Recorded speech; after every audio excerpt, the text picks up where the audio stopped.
What's goody? I messed up the first time I was trying to do it, so I had to start all over. If you come in the chat, say what's up in the chat.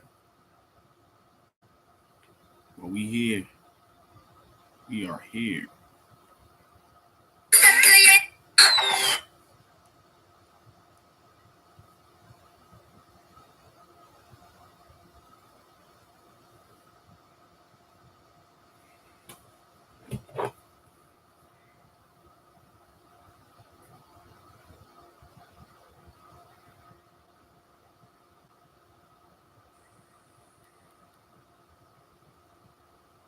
What's up?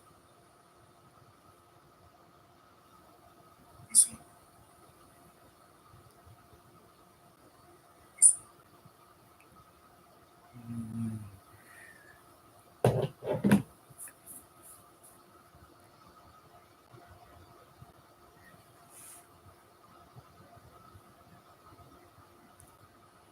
What's up? If you're in the chat, if you viewing it, make sure you like, comment, subscribe. The first thing I'm about to be talking about is this movie that I seen this weekend. This shit was mad scary to me. Not scary like a scary movie, but scary like a psychological thriller. But I don't like scary movies, so this fall under it. For I'm about to show the trailer.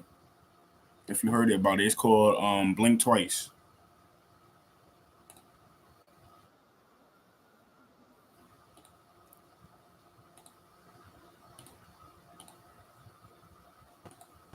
Oh. Everybody's dead. How about we start at the beginning? Okay, here we go. Jess, Frida, this is my childhood buddy, Cody. Vic, my left and right hand man. Perfect. Tom. Hi.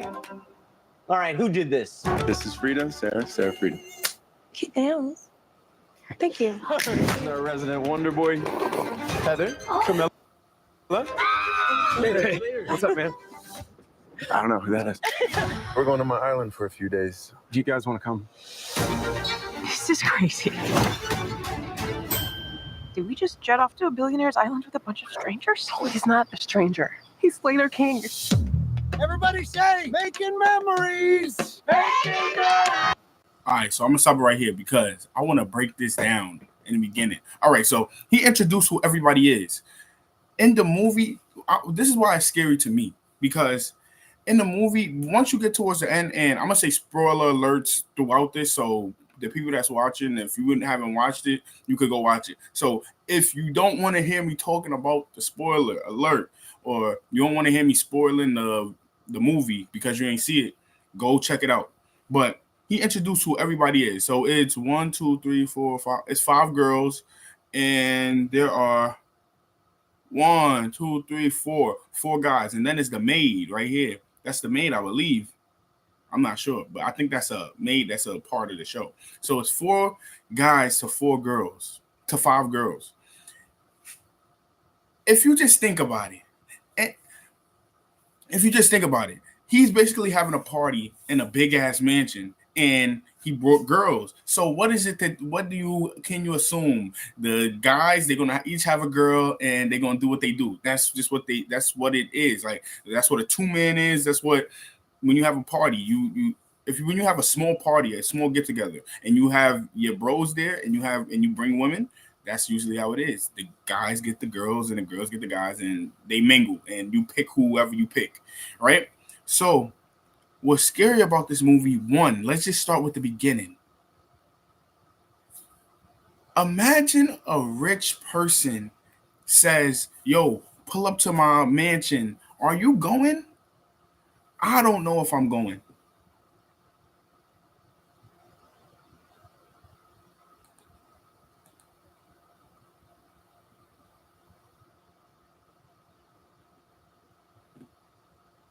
I don't know if I'm going to a rich person party if they invite me. I'm gonna put a poll in the chat.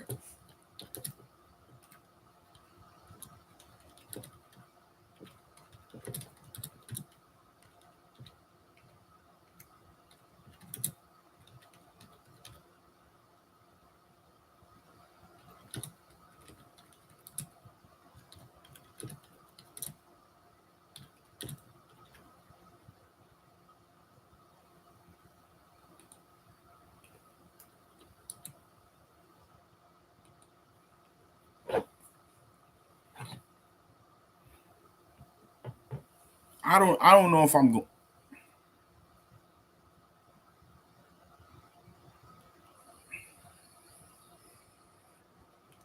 If it's me, I don't know if I'm going. And after this movie, I'm definitely not going. So let me say spoiler alert again. I'm gonna just say it again because now I'm not about to sugarcoat it. I would never go to a rich person party. I don't care who it is. One, because the Diddy situation we all know. And this movie, to me, in my opinion, it is the Diddy thing is exactly it. It makes you guess and wonder what they were doing at the Diddy party.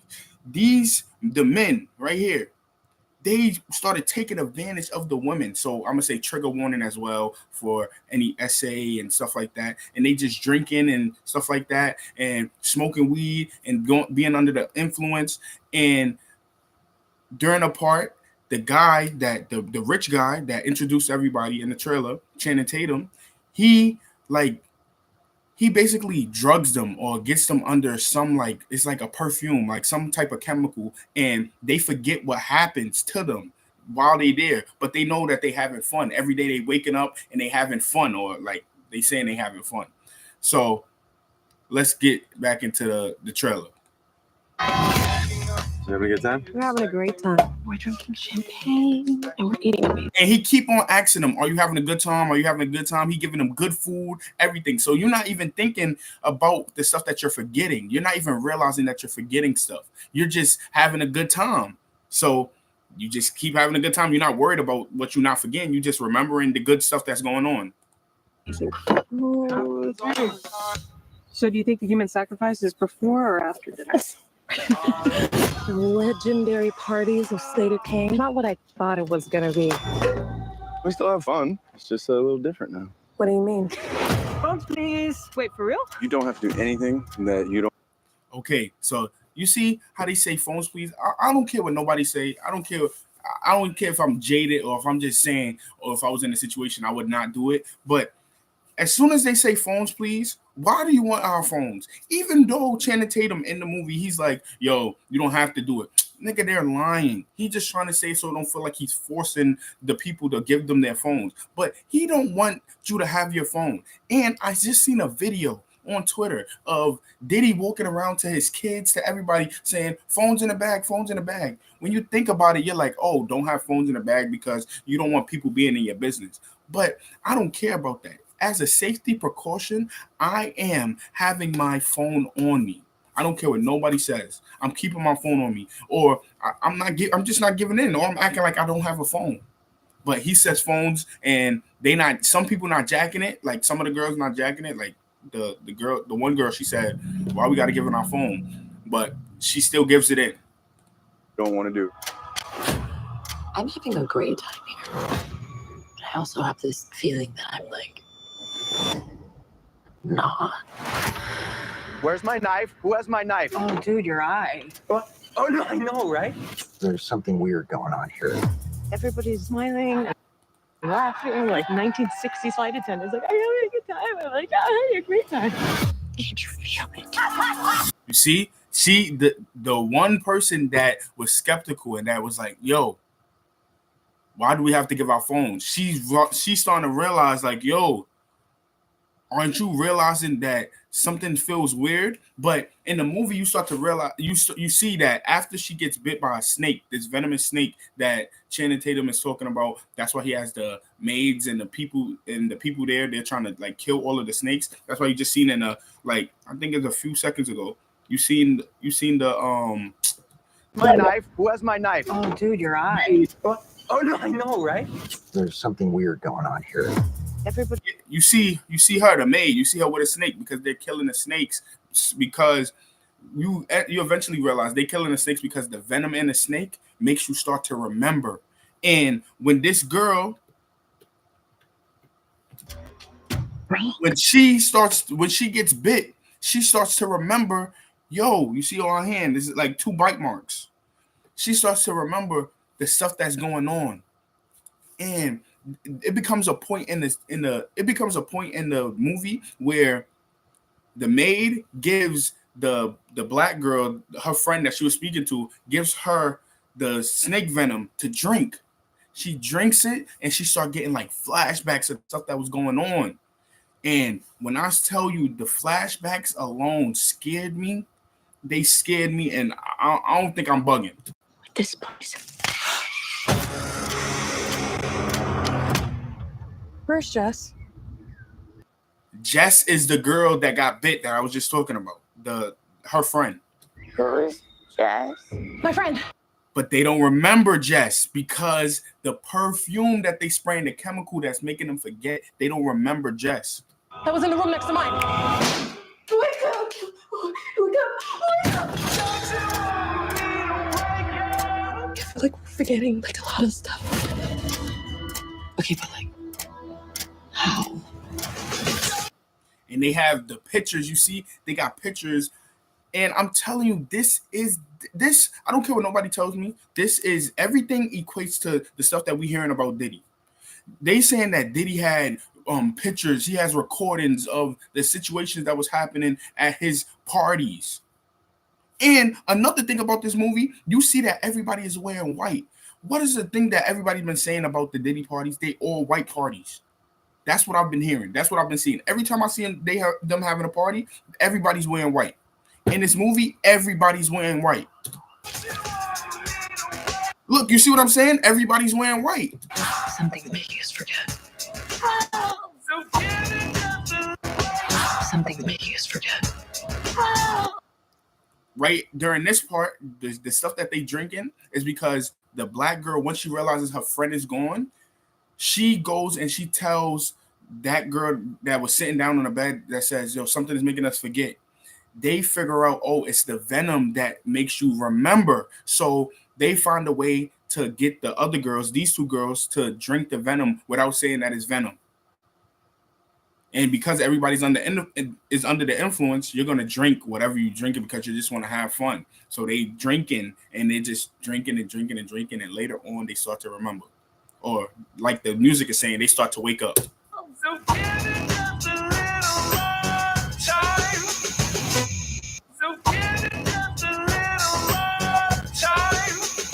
Dang, I keep missing it. Hold up.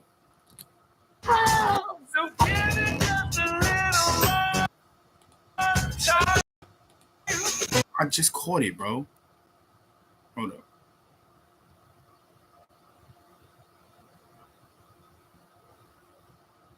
Man.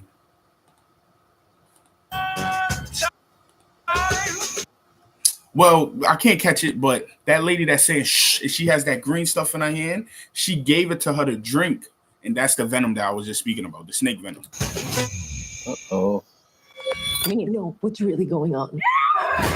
In that picture of the lady, the white lady hitting, it was mad blood. It's because she started to remember what they was doing.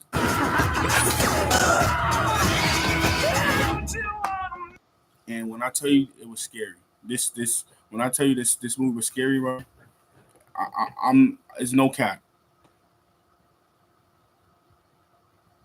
The movie was wild scary to me. I don't care what nobody say. You can say I'm bugging.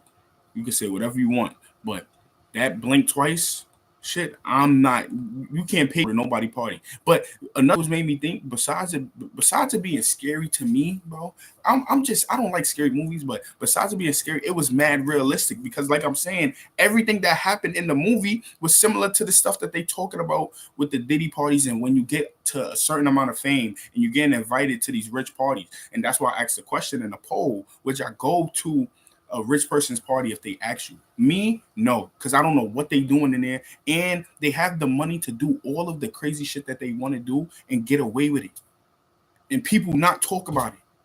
And in this video, in this movie, that's what was happening. When I tell you, the moment they started remembering, and you see the stuff that they was doing while they was under like the spell of the drugs and stuff like that, you be like, damn, that's crazy. I wonder what Diddy was doing at those parties. I wonder what rich people be doing at these parties, because this is not just coming from nowhere. I don't care what nobody's saying. Zoe Kravitz, all these actors, they doing this, but I feel like art imitates life. And the stuff that's going on with the Diddy stuff or the rich people or anything in the industry in Hollywood, they made this movie to like put a mirror or show us people that's not in Hollywood, yo, the type of stuff that these monsters are capable of doing. And for me, I was not with it. I was not jacking it. And what's another thing? Another thing about this movie, bro, it had me going through mad situations. Oh, another thing about this movie, this girl in the picture, you realize during, again, spoiler alert, if you've never seen this movie, watch the movie. Watch the movie. It's a good movie. It's one of the best movies I've seen this year. It's one of the best movies I've seen. It was scary as fuck to me, but one of the best movies that I've seen. This girl, right? In the movie in the beginning, I realized she got a scar on her head. When you find out why she has the scar on her head, I'm gonna just say, I'm sorry. If you don't want to hear it, click out and then come back in like 5 seconds. 1, 2, 3. Spoiler alert. She got the scar on her head because she's been to the island before. And the last time she was there, they was doing weird stuff to her. And the guy, Channing Tatum, was doing weird stuff to her. They was wilding. And she was trying to run away. And she fell and scarred her head on a rock. Bro, what made it so sick and what made you start thinking about real life is that, for instance, Diddy, because this is the person I'm going to use for everything in this. Diddy is so arrogant and so narcissistic in any word you want to use that he believes that he can do stuff and get away with it and that nobody's going to believe the victims. This nigga in the movie is so arrogant, narcissistic, and full of himself that he says, yo, I did something bad to this girl and she don't remember it. I'm going to bring her back and try to do the same things to her and have nobody remember. What kind of arrogance? Like, it's like robbing a bank with your face, like with no mask on and everybody see you, but you find a way to make everybody forget and you go back to that bank and rob it again.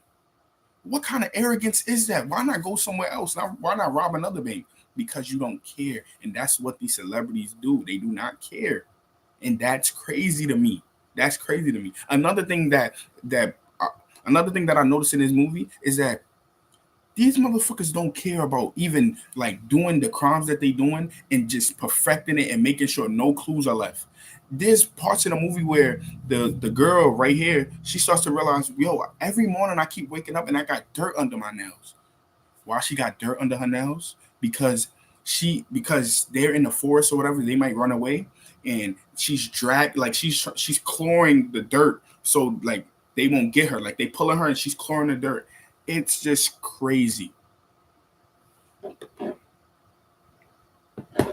It's just crazy. 2 more points I'm making, and we off to something else. We're gonna talk about Insecure because I finished that show. 1, I don't know about you as a man, bro. I don't think I could be a woman at all. I think I'm happy that I'm just a calm looking nigga that's not wanted like that. And I would never want to be a woman that is bad or not even bad. I just want to be a woman at all, because no matter if you're mid, ugly, the baddest in the world, there's going to be niggas that want you just off of the things that they can do to you. And there are some niggas that will do whatever they want regardless. You can say no, you can tell them that you don't want it. They'll do it regardless. I don't think that I can handle that. I shout outs I send my wishes to anybody that's dealt with anything like this, any essay, stuff like that. And if this triggering, I apologize about speaking about it. And if I'm talking about it too carelessly, I apologize again. But I couldn't do that. I couldn't be wanted as much as women are wanted because these niggas are weird.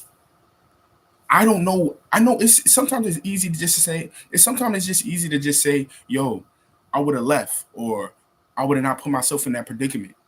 But the power that these men have and the sick shit that they want to do, it's just some people shouldn't have that much power. And it just made me realize I don't want to. I as a man, I don't want to get that much money. I don't want to. I want to have money, but I don't want to have so much money and power that I could do whatever I want and nobody can hold me accountable. That's what happened with Diddy. You think that it was the first time they seen that Diddy hit Cassie? No, he probably been doing that, but nobody said nothing to him. Nobody's gonna hold you accountable when you have that much power and that much wealth. I don't want that. I just want a modest, just give me a little $100,000 job a year, and I'm good. Last point I want to make: we're gonna watch a video of Drew Barrymore explaining like how she connected to the movie.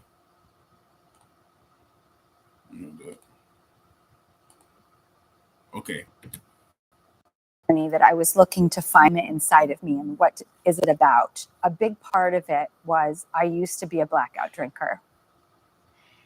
And so watching this film was an extraordinary journey for me to forgive myself for that, because I've put myself in situations I shouldn't have put myself in, and I felt so much shame about that.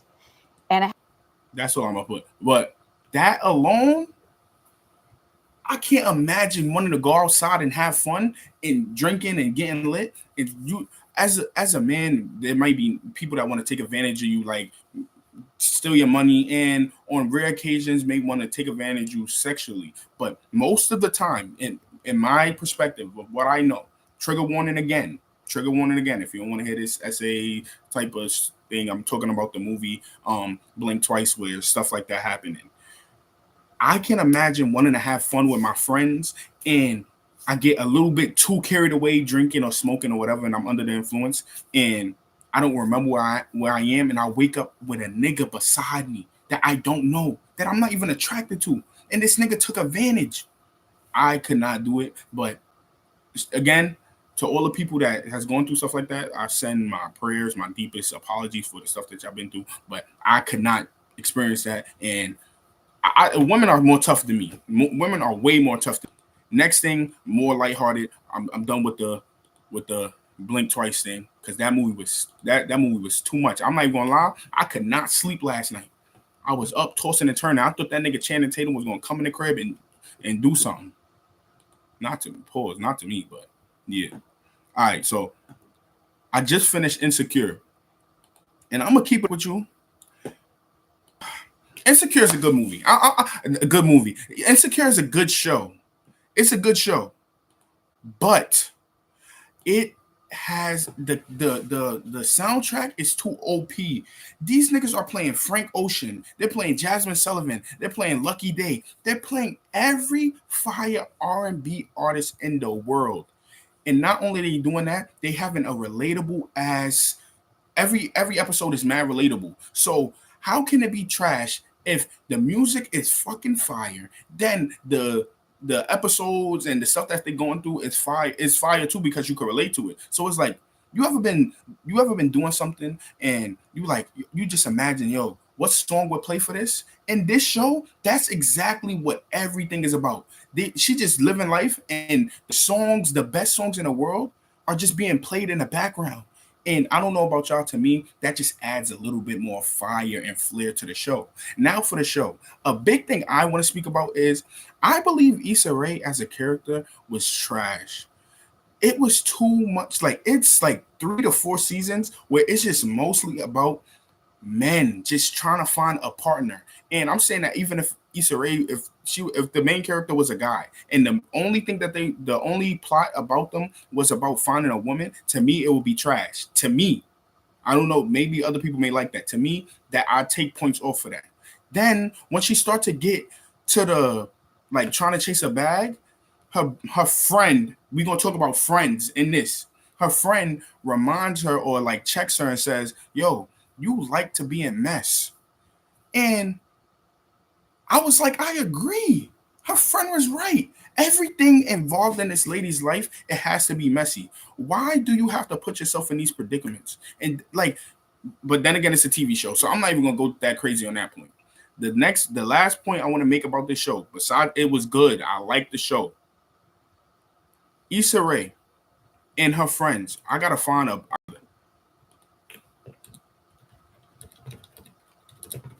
because these niggas was not friends to me. Okay, minus the guy.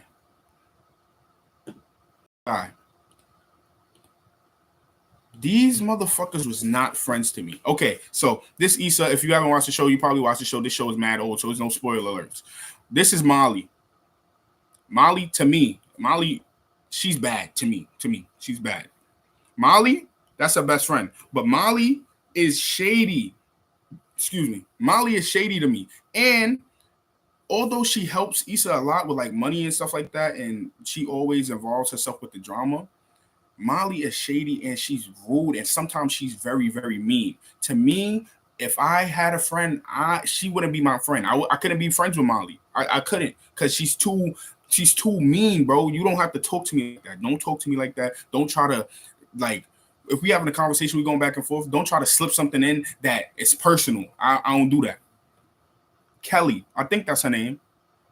I really don't know these two names. I know her. I know the person in green as Amanda Seales. That's what I'm gonna say. And I believe this is Kelly.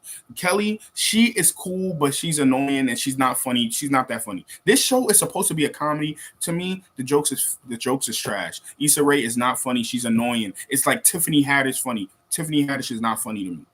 Okay, so Kelly, she's fine. But these are like, she's not an important character, so it doesn't matter. But I just don't think that they friends, because I don't like friend groups where it's mad clicky. This lady and Amanda Seales, they are like close friends. Molly and Issa, they like close friends. I just don't feel like all of them together are close, are really, really friends. In my opinion, they're not really friends to me. They not.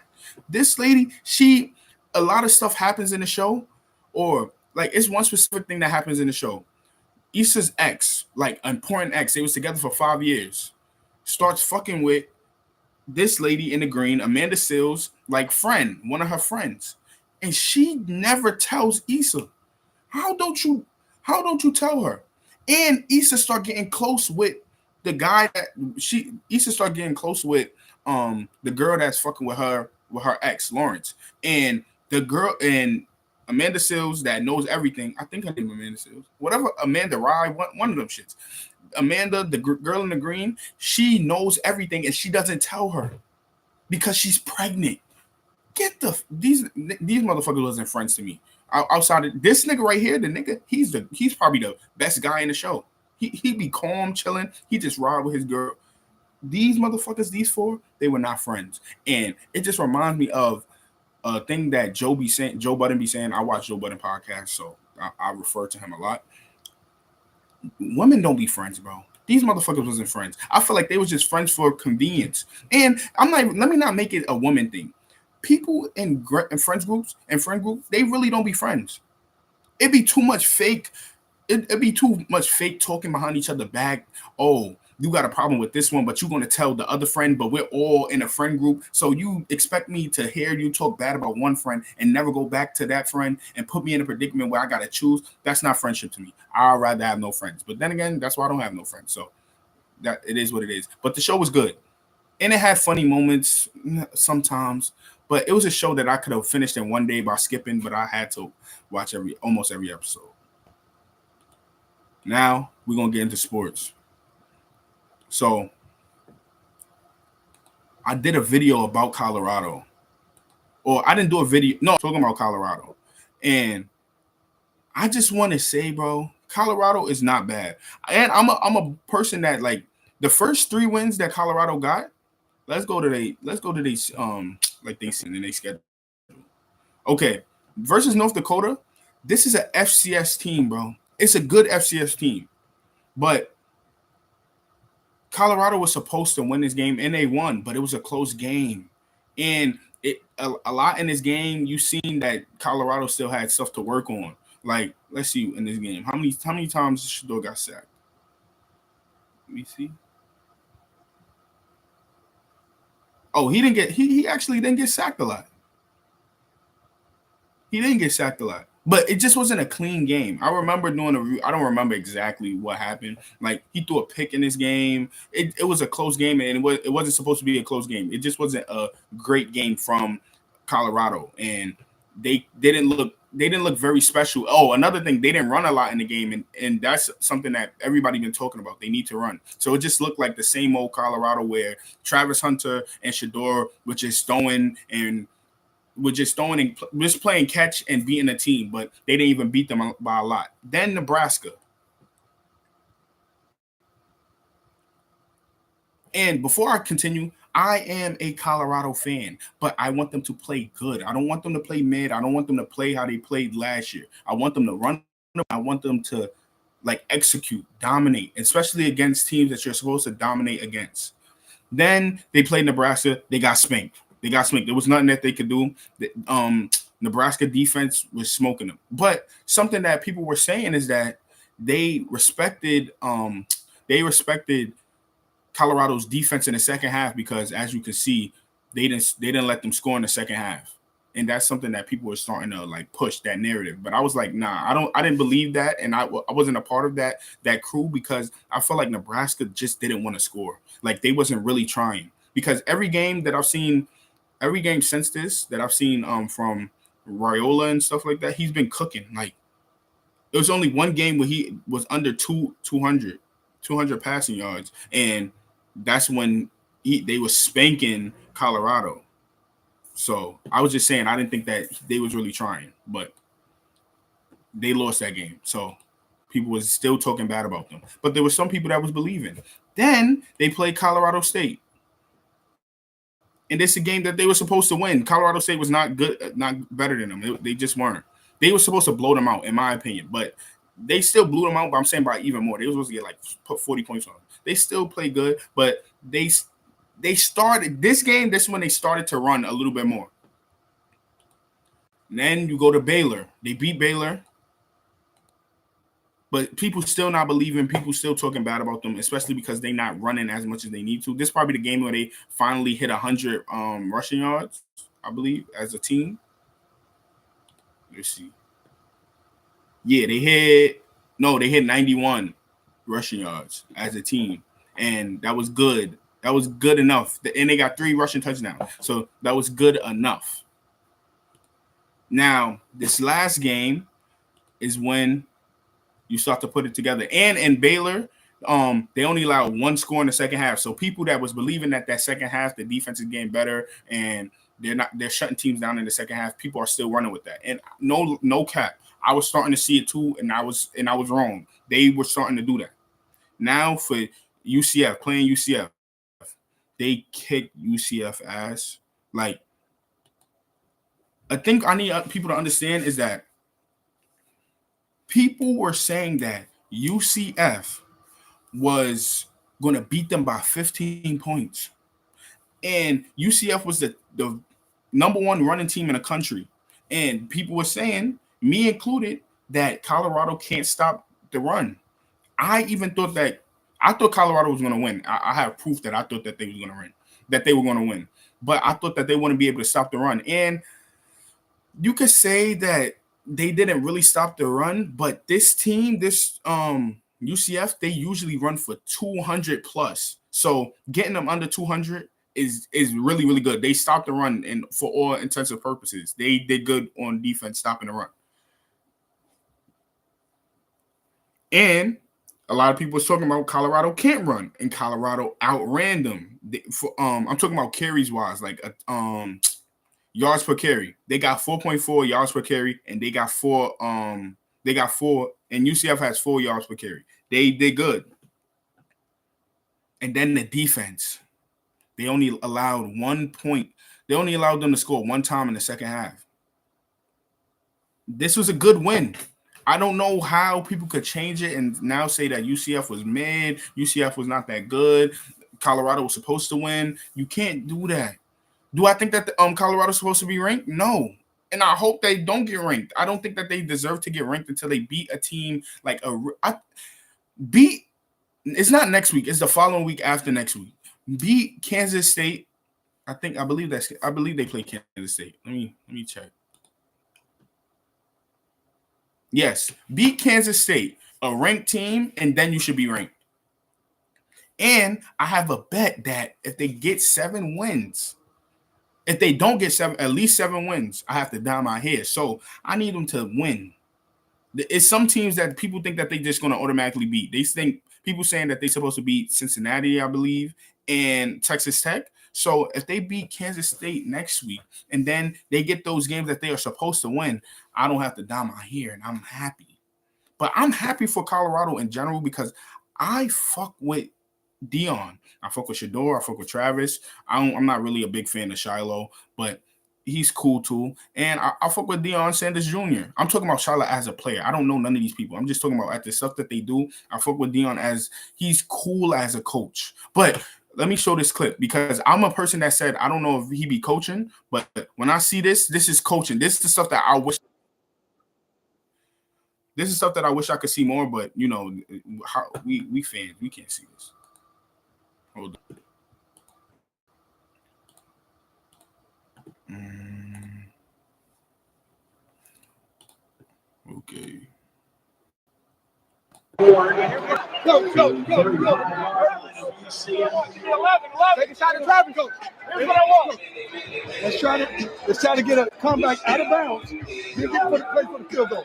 Now the deep shot. It's gonna be a pitch. Let's try to get out of bounds. I got you. All right. And this is why I already fuck with Dion because you could actually see that he actually cares about these kids. He has an ego or he has belief in himself, but sometimes it sounds like a lot of ego and arrogance. But we'll talk about that another time. This team does have a big ego. Like they believe in themselves a lot to a point where it sounds like they bragging, and then sometimes they don't meet the bar of their expectation. So I deem it as them having an ego and believing in themselves a little bit too much. Only show me that you believe in yourself when you actually are putting pen to paper and then you actually are showing what you can do. And it's not just a belief. Show me that you really can do it. And they are showing that this year. Dion is a good coach. And this is why Dion is just a great person. I think he's a good guy. Now, stuff like this type of coaching, this is why I can fuck with you as a coach. It sounds like you actually doing something, like you actually telling them. There's times before this where I was saying, Dion, they taking timeouts when they can't afford to take timeouts, where they not managing the clock right, where Shador is changing the plays to try to throw when they're already up by 50 and he's putting the ball in jeopardy of being picked. So in this video, when he tells Pat Shurmur and the team, like, yo, let's do short passes and get the clock to stop and tell like the receivers to run out of bounds so the clock can stop, and let's go for a field goal rather than having Shador and the team try to go for a touchdown and go for a home run. Let's not do that. Let's kick a field goal and let's do that instead of trying to throw a pick, trying to throw the ball all the way down the field and throwing a pick. That is great coaching. That is great coaching. I'm the greatest. And this is before halftime. Before, in my opinion, if Coach Prime didn't say that, I believe that they would have tried to score. That's just what I believe. I believe that they would have tried to throw it all the way down the field and try to get a touchdown, and they would have turned the ball over. And a game like this, I know it's 10 points, but you give UCF any momentum, you don't kick this field goal that they're about to make, because they are about to make it. If you don't kick this field goal, UCF is going to be like, we can stop this team, and they are dumb. They playing sloppy up. What Dion did was saying, let's play smart, and that is what coaches are for.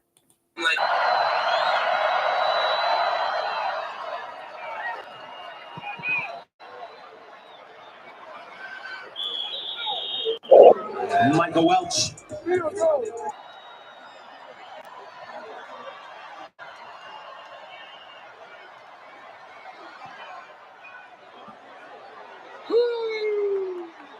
Mata don't miss. People talk about taking Mata out of the game and they needing a new kicker. No, give Mata the opportunity. Don't take him out. He may miss. One time he got it blocked. And his kicks, they all were looking low. But in this game, he was kicking really, really well. He was kicking well. And the special team was playing well. The kick is good. Yeah! 14. So That's when they good coaching and they won this game. I'm not gonna lie. It was some plays I thought that Shador was missing people. There was some plays where I just wanted them to play better. But overall, this is probably the best game I've seen from Colorado, and it's the best coaching that I've seen from Coach Prime. So I watch this. I watch Mad Colorado content because I'm a fan of the team, and this guy they call Buffton Prom. It's somebody. It's two people that do the show. It's T Cal. He used to play football, and he was in the Atlanta Falcons training camp. He's actually he's a pro. Like he knows what he's talking about. Then it's CT the fan, and they do good work together. They their energy towards each other is good. They break down film. They actually talk about football. One person that they talk about a lot is Preston Hodge. This, I believe, this one. Not the one inside, the one outside. No, not the one outside, the one inside. Him, yeah. Preston Hodge was playing really good this game. In the end zone, and it's intercepted. And this pick meant so much in this game because Colorado Shador threw a pick the first drive. This the first quarter. This is the first drive on defense. The first drive on offense, Shador threw a pick. UCF went all the way down to the goal line. They were all the way down to in the red zone. And they tried to throw, and Preston Hodge made them pay. And Shador and them got the ball back. And after that, the game was over, basically. Because once Colorado got in a rhythm offensively, it's over. And their defense was playing well, it's over. Preston Hodge.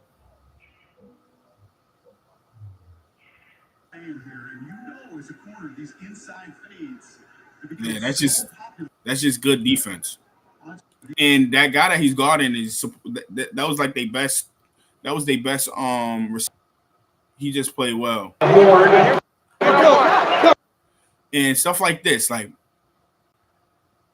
and then he said the recruiters are here for CU, and that is true. I seen a video of one of the recruits that was there at the UCF game, and he was like, "Yo, I was there to see CU." And a lot of people were there to see CU. That's just the truth.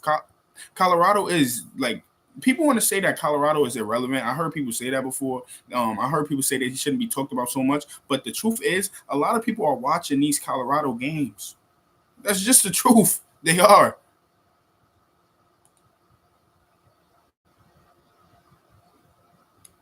Just stupid memes.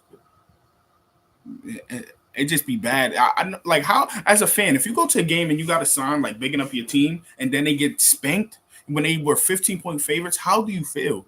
You feel dumb. I felt dumb this weekend too with my teams, the Jets and Green Bay. Night Dion, and that did not happen. Last thing we're gonna show is just I don't know who you got for Heisman. I don't got no vote, but this nigga Travis is different. And in this video, I did a breakdown of this exact play. In this video, you see exactly what I was talking about there's a guy, number 3, behind Travis, who's wide open. He even puts his hand up. But the guy didn't see them. The quarterback didn't see him. And in the video, it doesn't look like he's picking up a lot of space, but it's 8 yards between them. It might be, let me say, 8 to 4 yards between them. And he's guarding a zone behind him. He runs up and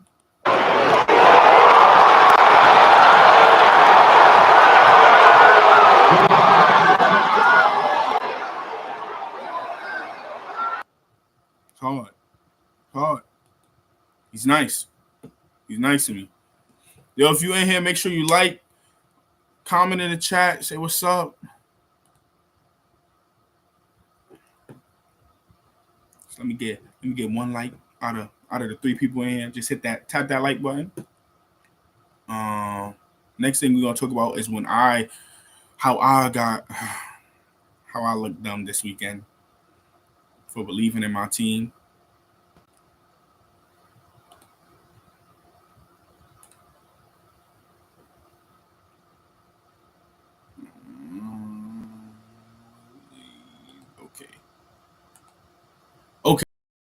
got two teams. Let me break it down why I got two teams.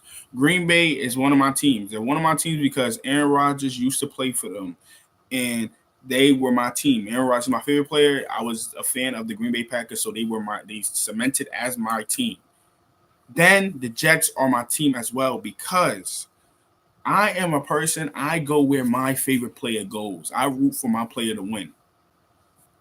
So that's why the Jets are my favorite team. One of my teams, not my favorite team. Green Bay Packers are my favorite team. The Jets are my second team that I root for because Aaron Rodgers is there. We're going to start with Green Bay. I thought this would be a close game. I didn't think Green Bay was just going to smoke them, but I thought that we would play better.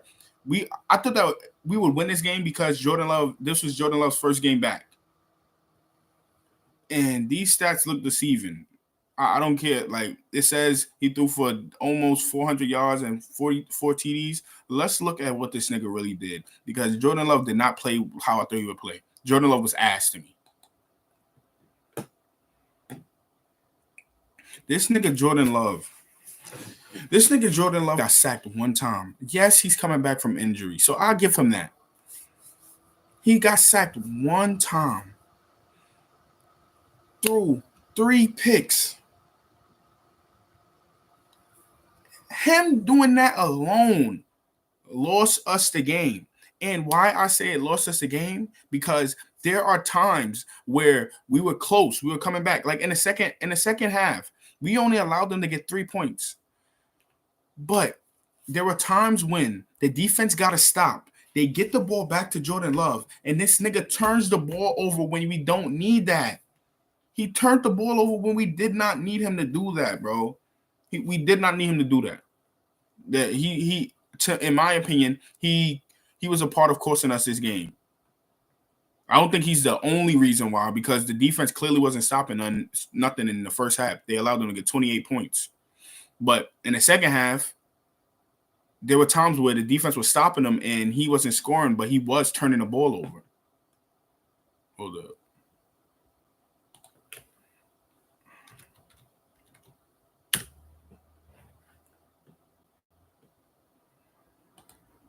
I just want to see the highlights.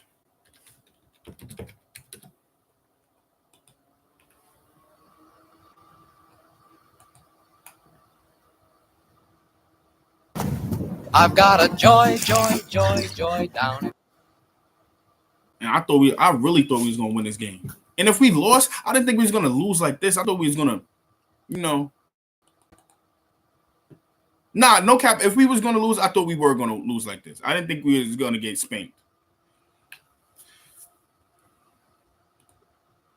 Dumping it off in the flat. This is Jones, and he's got the first down. Aaron Jones used to play for the Packers. I don't know. I think Aaron Jones is one of the most slept-on running backs in the league. He can run really good, and he can catch really good. He's really, really good to me.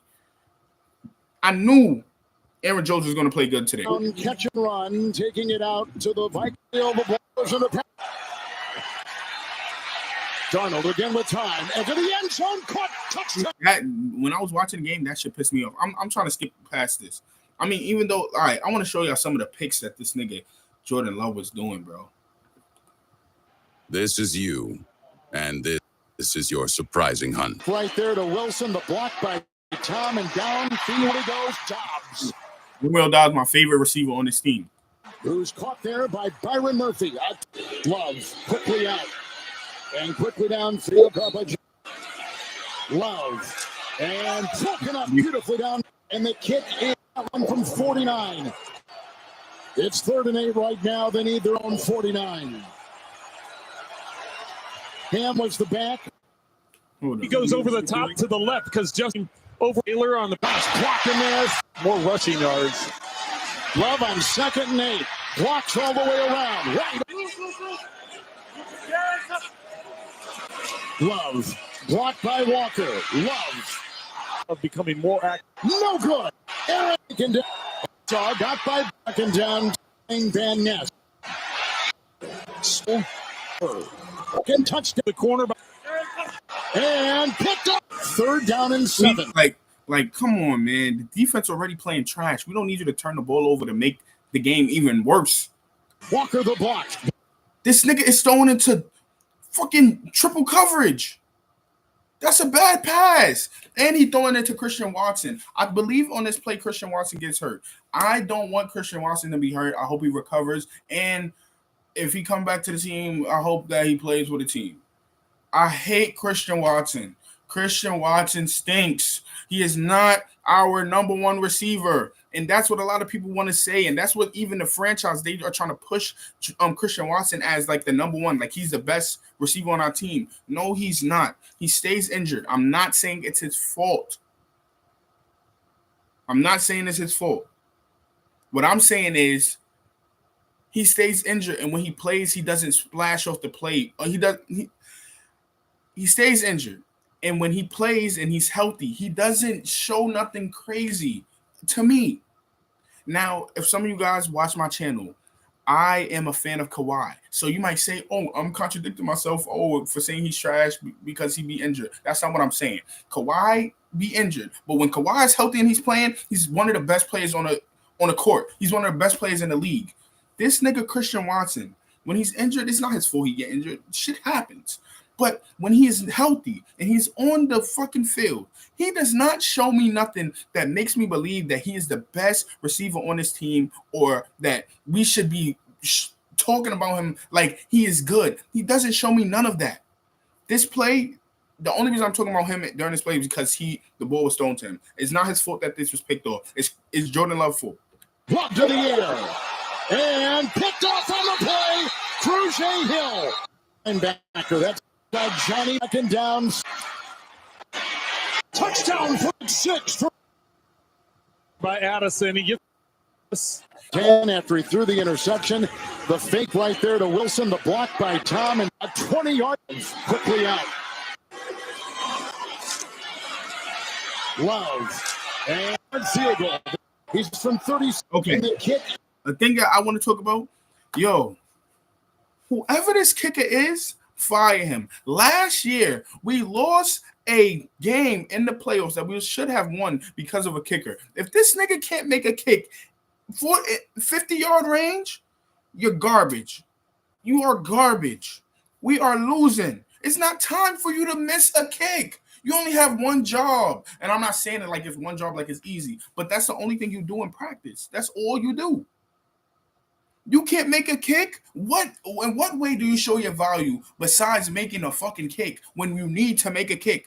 It's different if we up by 30 and you miss a kick, or if it's windy. It's fucking sunny out there. It don't look like it's windy. It don't look nothing. We'll try a 49-yard field goal. There is wind, and the kick is... Shit. Okay, there is wind. There is wind. My fault. I'll take it back. There is wind. But you're still a kicker. I give you the excuse for there being wind. But come on, bro. You got to make that. Maybe you don't deserve to be fired because there is wind. But, bro, can you make your kicks? Is no good. He's missed 2. But then they say he missed 2. Like, come on, bro. I don't care if it's wind. You got to make at least 1. If you go 50% on the day because it's wind, I'll let you rock. You missed 2. You 0 for 2. He's missed from now. They need their own 49. Neal and for Jordan Love. High. Okay. With the 1st and 10 for Jordan Love. Now, who do I blame? Who should I blame this on? Who is Jordan Love passing it to? It looks like he's passing it to the tight end. But then it gets right into Romeo Doubs' hand, who I believe is our best wide receiver. But it's behind Romeo Doubs. So should he have caught it even because it came into his arm? But it's behind him. It doesn't look like he can actually catch that because he has to turn his body to catch it. And he might not have been even expecting it because it was thrown to the tight end. So who should I blame? I'm blaming Jordan Love because you threw it high and you put us in a bad predicament and we're down 21 already. Intercept. He takes it in 9-12. Blocked by Jones to the end zone. Darnold 9-12. Blocked by Jones to the end. Then not only you give them good then not only do you give them good position on the field because you threw a pick, your defense comes out and they playing one-on-one versus one of the best, might be the best wide receiver in the league. And this is not even your best corner. That's not Jair Alexander. That's somebody else. Why is he guarding him 1v1? Zone and caught. And then on top of that, Cheyenne was talking all of that mess before the game. Why aren't you guarding him? Why aren't you telling your defensive coordinator, let me guard him the whole time? And Sam Darnold been playing good all year. I mean, at least not all year, but these 4 games, he's been playing good every game. They're 4-0.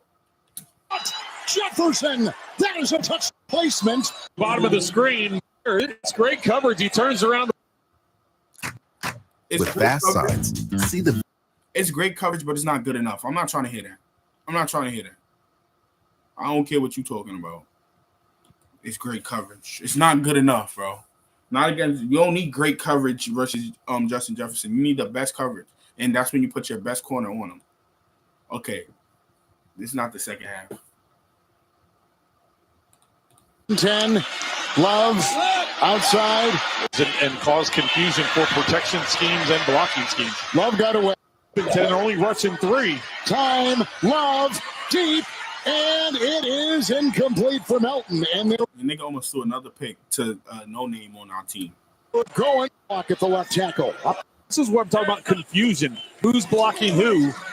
Rushing forth, 3rd and 2, holding up. Here they come. And Love has to throw it downfield. See what I'm saying? Jordan Love was just playing shitty, bro. And I understand he coming back from an injury, but these passes are not good at all. Fortunate. Looking into that bright vacuum son. And he wants the field. Oh, he lost it. That's a white ball. Milton vacuums. Shout out to Milton for doing that, but I still say he's a no-name on our team because you think if he was a name on our team, they'll have him on special teams? They would not. But shout out for that touchdown. Down. Muff. Goal. Love. And that is fucking catch. Touchdown. That is what the heck? Touchdown. They took it back. But this is a great pass from Jordan Love, and this is the Jordan Love that I respect. That is my franchise quarterback. And Jaden Reed or Jalen Reed, one of the other. I don't know the guy's name. Is Jaden or Jalen? The Reed, number 11. He is a good wide receiver. Last year he showed that, and this year he's showing that as well. And Romeo Dobbs are the best receivers on our team. And leaping catch. Murphy and the Packers on 1 coverage. He puts it over. He can't get over. Love. Low. Was it scooped in by Wicks? They rush 4. Darnold. What a catch to the Green Bay 30. That was a great catch. 7-yard line. Pick up. Aaron Jones blocked by Darsow. And blocked down so far. 1st and 10. Darnold. Pocket getting messy, being chased on the play. Either Barnett can bring him down and out. They got this nigga Sam Darnold looking like fucking Lamar Jackson. Out of bounds, he runs. 1st and 10. Tackled right on this drive. 2nd down, 1. Darnold. Again deep and picked off. That was a great pick. Intercepted for a 4th time in 4 games, McKinney. That was a great pick. That I believe that's a safety. That was a great pick. Does it again. Love. Tom the block at the right tackle. And incomplete. Again, doing it to triple coverage, bro. Into the secondary. On 3rd and 25. They need the 33 of Green Bay. Jones across the middle. Slash it in motion. They get around Tom. It's picked up by Wicks. Cuts inside. Looking for a block and spins his way. That was tough. That was tough. That right there was tough. For a first line like the Vikings every game. 2nd down 8. Love on the screws. Caught by Reed. Into the secondary. 18. They need the Viking 24. Love underneath. Kraft. And well, in 3rd and extra long, they rushed 3, dropped 8. Yeah, it was going to be a tough game for us if we haven't scored a touchdown in the 3rd quarter, bro. It was going to be a tough game. This time they're bringing 4, dropping 7. The time for Love. The throw is long. Oh, deflected. Wicks couldn't get it. Wicks, come on, bro. That's The throw is long. That's a good pass. Oh, shoulder. The front. Wicks gives you the power. Only throw it to Romeo Dobbs and Jalen and number 11. Don't throw it to nobody else, bro. That was what was that? That was terrible. And tempo back. And he'll get into the secondary as he's tripped up. Blocked by Wilson. Touchdown. It's grabbed there by Dante. See, I say that, and then he passes it to Wicks, and he got a touchdown. My fault. The blitz with Nixon. That's a loud ball. Scooped up on the. I told you the defense played better in the second half. Play taken by Green Bay. Tucker. Outside they go to Kraft. The tight end got by Smith to the goal. Outside they go to Kraft. The tight end got by. Outside they go to Kraft. The tight end got. That was Harrison Smith that he stiff armed. This nigga, this man, he's a grown ass man that Kraft is running over. That's a grown ass man. Look how look. What stance is that? He ran him over. That is football. By Smith to the goal line. Touchdown. Tucker Kraft. Inbounds. Makes the play. Love. It's a 6-point game. Kraft again. To the air. Darsaw block. And he's got his receiver. That's Jefferson. Who is this nigga? Was Jair Alexander hurt? Because I vividly remember the nigga Jair Alexander talking crazy. I remember that. And while I'm looking, today, of course, is Monday Night Football. If you didn't know, I'm going to let you know. It's Monday Night Football. The Titans are playing the Dolphins, and the Titans are up. I don't know how they are up. I don't care if you have a quarterback that don't know nothing about football. You have Tyreek Hill and Jalen Waddle. Get the motherfuckers the ball. Then the Seahawks are playing the Lions. The Seahawks are 3-0, but they are losing to the Lions 21-7. And Gibbs, the running back on Detroit, has 2 touchdowns. Cooking. Let me see something, bro. Because I thought that Jair played yesterday.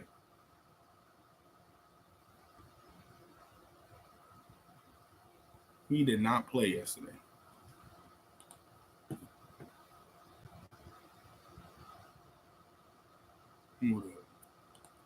Let me see. Yep. Jair Alexander did not play yesterday.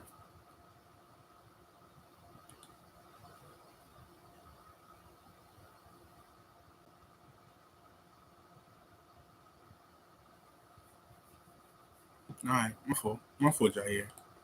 Right in front of him comes the heavy pressure. There goes the throw. It's caught by Ty. The 20 caught Jefferson. Like Walker. Jefferson is one of these two. I can't see the number. Jefferson is right here. Why is this nigga coming down to guard him? Whoever, this nigga's right here should be guarding him.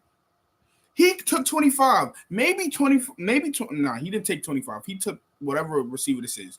Maybe 25 should have took the lower nigga in the route. Down by Quay Walker.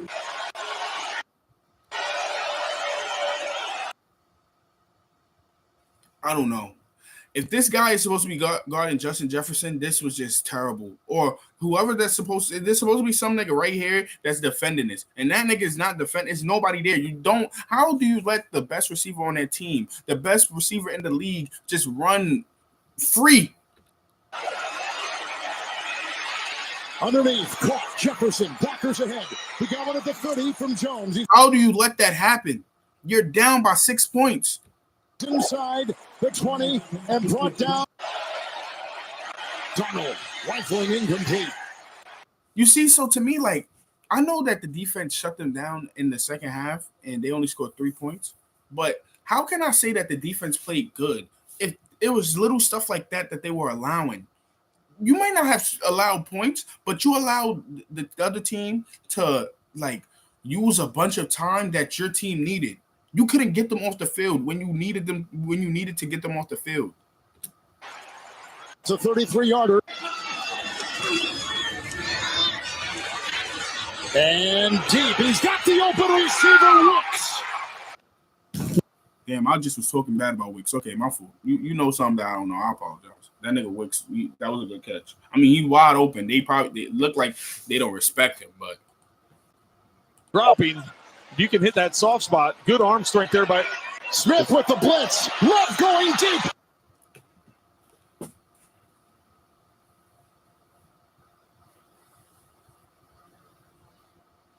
what the what was that?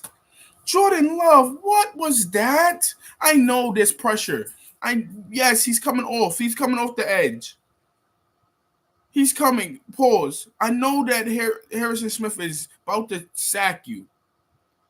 I'd rather you take the sack. Pause. I'd rather you take the sack. Then you throw the ball up to. I know I just said Wicks. You got a touchdown and you weren't playing bad. You made some good catches, but he threw it up like he had a number one receiver, like it was Justin Jefferson back there on his side to just make a spectacular catch. No, bro. No. You can hit that soft spot. Good arm strength there by What? What was that? Smith with the blitz. Love going deep. Intercepted by Wicks didn't even try to get the ball. I know it might have been impossible for him to try, but he didn't even try to jump. Good arm strength there by Smith with the blitz. Look. He's not jumping right now. Going deep. Putting the nigga leg to tackle him. Intercepted by Murphy. Getting the game-winning field goal gets the save. Bro, we needed that. We needed to get a touchdown and stop them. Let's. It's 1st and 10, and this nigga's doing. You can hit that soft spot. Good arm strength there by 1st and 10. That's terrible. With 6 minutes left on the clock. Even if you got sacked, yes, you're in bad. Like you're in a bad position on the field. If you get sacked, I get that. You're behind the line of scrimmage. It looked like how many yards? 1, 2, 3, 4, 5, 6, 7, 8, 9, 10. It looked like a big chunk of yards that you're about to lose. But I'd rather that in a game that is in your hands than you throw a pick and you let your defense that has allowed the other team to waste a lot of time. You allow that defense to try to keep you in the game. You put them in a bad spot. Getting the game-winning field goal gets the save. 3rd down, 6 around the edge. Gary moving up is Darnold wide on the. Underneath it goes the tight end Kraft. And it was grabbed by Bynum and the ball. Underneath it goes. Then you get it back with 4 minutes left. And Robert Kraft. Oh no, I don't think his name is Robert Kraft. Then Kraft turns the ball over. The tight end Kraft. Grabbed there by Murphy and the ball. It's Tucker Kraft or something like that. Oh, what's his name? Because we gotta talk to these niggas like directly, bro. Because that was bullshit. It's not time to. His name is Tucker Kraft. It's not time to have a fumble. It's not. For Green Bay brings the blitz in 5. He's back there now. That's the offset eye with Ham. Jordan taken down. Looks like he dives 1st and 10. Love down the middle, twirling catch made by 1st and 10. Pressure. Line does their job. Love downfield. Who is that? Grab down. Now, that is what you should have done. Even if you're going to throw it up for somebody, throw it to Jalen Reed. Somebody that he actually jumped. You threw it up because you was like, oh, somebody's there. You threw it up. Jalen Reed actually jumped. When you threw it up for Wicks, that nigga didn't even jump.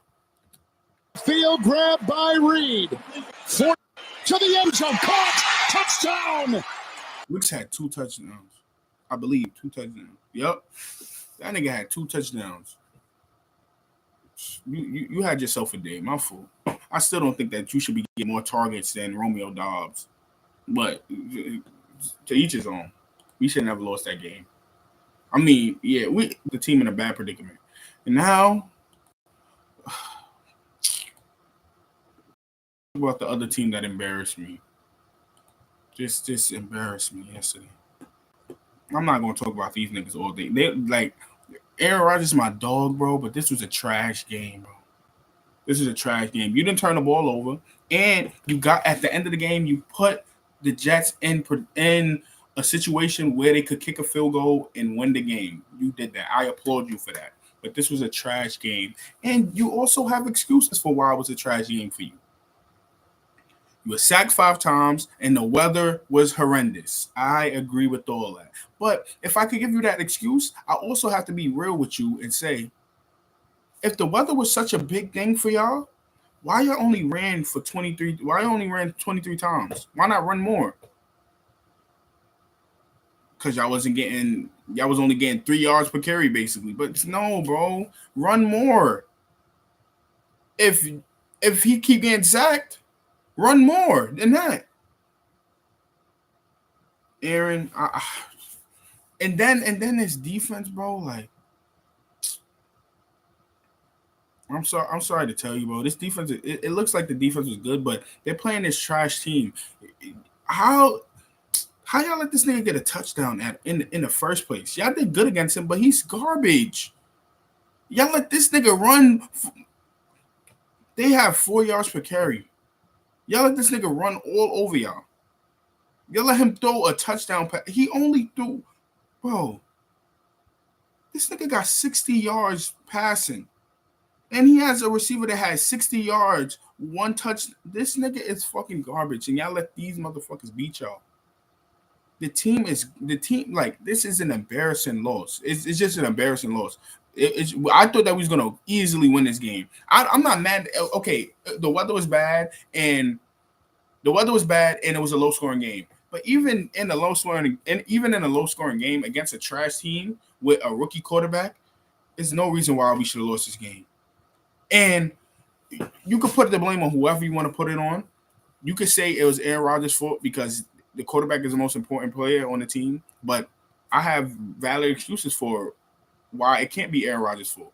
The weather was bad, and he was getting sacked. We know that, and he's 40 years old.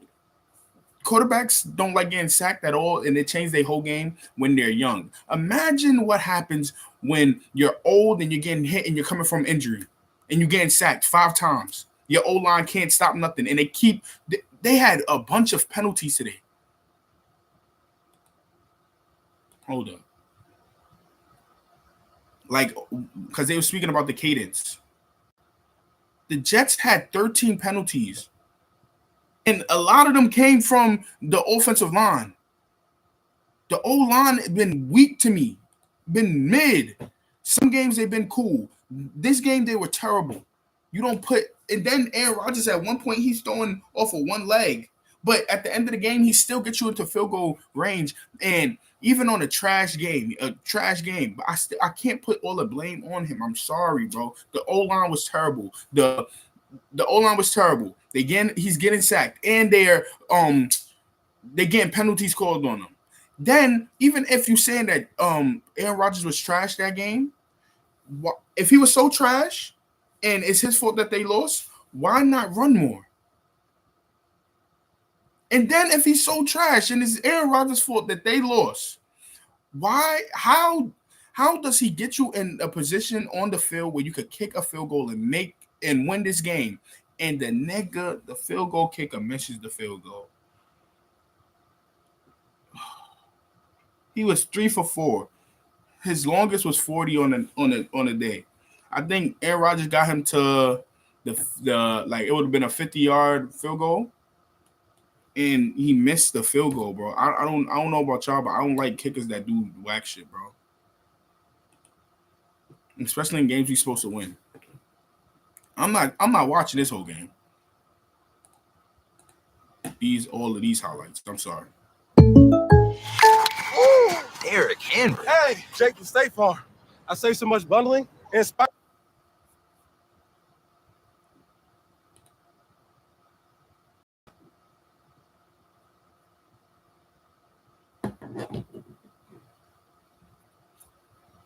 Come on, man. All these ads. Okay.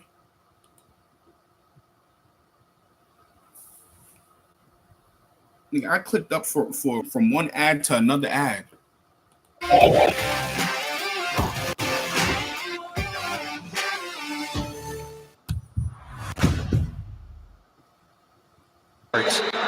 right, so it's 2 minutes left. The score is 10-9, and Green Bay has. And we hit 2 minutes to play. And the Jets have the ball. I want it to be known, Aaron Rodgers is hurt right now because on our last drive he got sacked and he was hurt. Shotgun. Rodgers to throw it, and again, bad pass or bad communication, one or the other. He must have seen something that made him throw it into this big space. The reason I'm giving him the benefit of the doubt is because Aaron Rodgers has 4 MVPs. He's a great quarterback. And he threw it into empty space, which means that he wants the guy to stop, or which would make me think that he wants the guy to stop. But I could be wrong. Threw to a spot. Receiver was going somewhere else. Gibson. You see, he threw to a spot and the receiver was going somewhere else, which means that we don't know nothing for certain, but we can speculate that means that the communication was poor. The reason why I'm going to side with Aaron Rodgers over 82 over the receiver is because we don't know that receiver. Like he's not proven enough, and he has not done enough in the league for me to say, yo, he was doing the right thing and Aaron Rodgers was doing the wrong thing. He hasn't done enough. I'm sorry. And now it's 4th down. More than trying to get the ball back with less than 2 minutes. They need 10 yards. Rush coming. Rodgers is shellacked. PJ Locke. So the O-line allows him to get sacked on. They let him get sacked. And has Denver locked down this wind. They start out empty, but now McLaughlin will shift into the backfield. Jets have one timeout remaining. Back draw. It's Nix. He goes down. Jets up it. Dixon to hold it.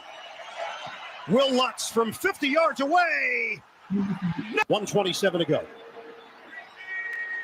Shotgun for Rodgers. Jets get another chance. Tosses to Hall. Turns it upfield. And a tackle made inbounds. Jets have no timeouts remaining. Clock, no yards on this play. It's 3rd and 6. Rodgers backpedaling. Rodgers floats it up.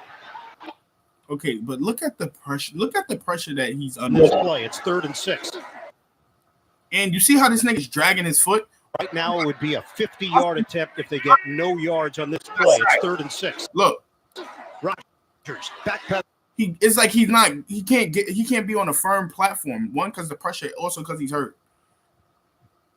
He still throw it in the area. I'm not going to give him credit for it because of the incompletion. But what is the O-line doing? Rodgers floats it up, and it bounces in front of Williams. Incomplete. Snap. Hennessy, hold, Morstead. 50-yard. The nigga had the leg to do it. He missed it. He just missed it. No good. Nigga's garbage. Nigga's garbage. I don't care what nobody. He's garbage. I blame him. I blame him. I blame him for the loss. I blame him and I blame the O-line. You have a veteran quarterback. You have a quarterback that can actually get y'all a chip. You cannot protect him. He's old. It's raining. You can't protect him. He's getting sacked. He looks hurt now. I can't blame nobody else but the O-line and the fucking kicker. I'm not blaming Aaron Rodgers. I don't care. He's too good for me to blame Aaron for that performance. Even though he was trash. I'm saying he's trash. He was trash yesterday. Garbage. He was under 60%. He was garbage. Okay. Now let's go WNBA. Because they played yesterday too, and they both made. And, I just look bad for the rest of the night. I look bad after Colorado won. I just look terrible. All of my predictions were terrible. But we're gonna end this stream with me having good predictions, so it's all right. We could look bad for those nights. We could look bad with those things, but at the end of the stream, I'm gonna look like he could predict. His prediction skills is good. All right, now for the WNBA. WNBA playoffs happened yesterday, which I understand the schedule is the schedule, but I don't understand as the WNBA, why do you want to? And I'm not saying this has nothing to do with the players. This all has to do with Kathy. I don't know her name. The commissioner is named Kathy. Why are you putting these games to be played on football, on a day of football? Do you think anybody's going to watch these games? Do you think the casual fan is going to watch these games? It's the playoffs. It's the next people that win in these two series, they go to the finals. Do you think that it's smart to have these two teams playing these good series? These are both good series. Do you think that they should be playing on Sunday while football is playing? No, that is dumb. That's bad scheduling. That's dumb. And they do this all season. The WNBA, they do games where it's like 4 games at 7 o'clock. Why? That's stupid. That's dumb. But back to that has nothing to do with the W like as the players. I'm talking about the people as an organization, the commissioner, and anybody that's scheduling these games. They are dumb. So I thought that the Aces were going to beat, and I still think they're going to beat them in the series. But I thought that they were going to beat New York. New York, it was at home. They played at home because they have a better record, right? And New York beat them. And I was talking big shit too. I was saying you're going to see that Asia is better than Brianna Stewart. Brianna Stewart was on. She was wild. She was wild. She had 34. Jonquil Jones, she got a double-double, so I'm not going to violate. And New York won, so I'm not going to violate. But I'm going to violate. I'm capping. I'm going to violate later. I'm going to talk about all the good stuff that New York did, and then I'm going to violate. I'm going to talk about the good stuff that New York did and the good stuff that and the bad stuff that the Aces did, and then I'm going to talk about Jonquil Jones. What's up?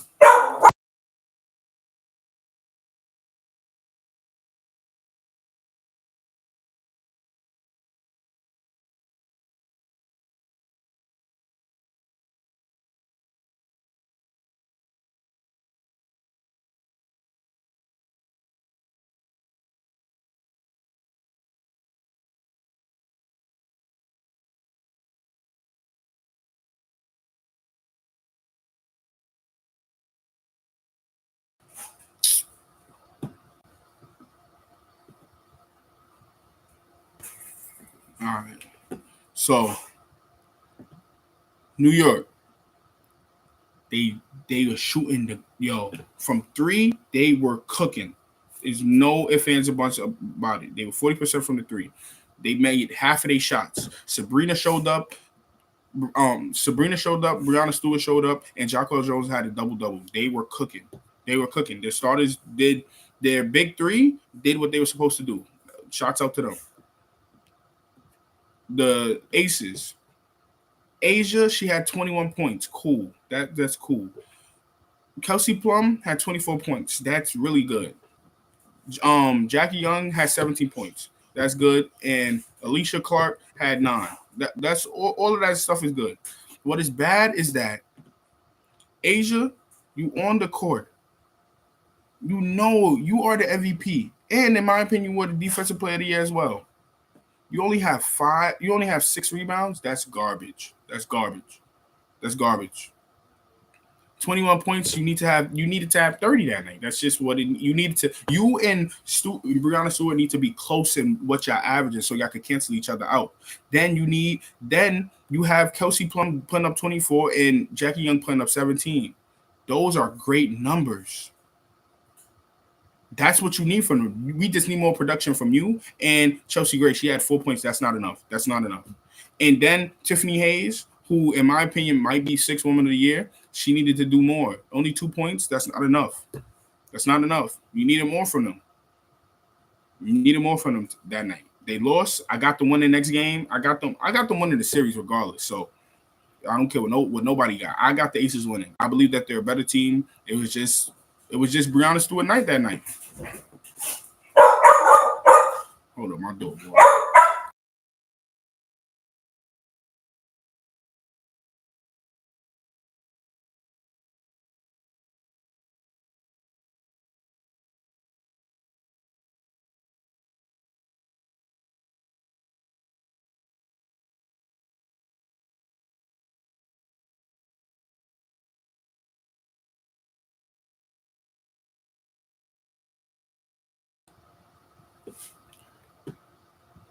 Yeah, it just wasn't enough from the Aces that night.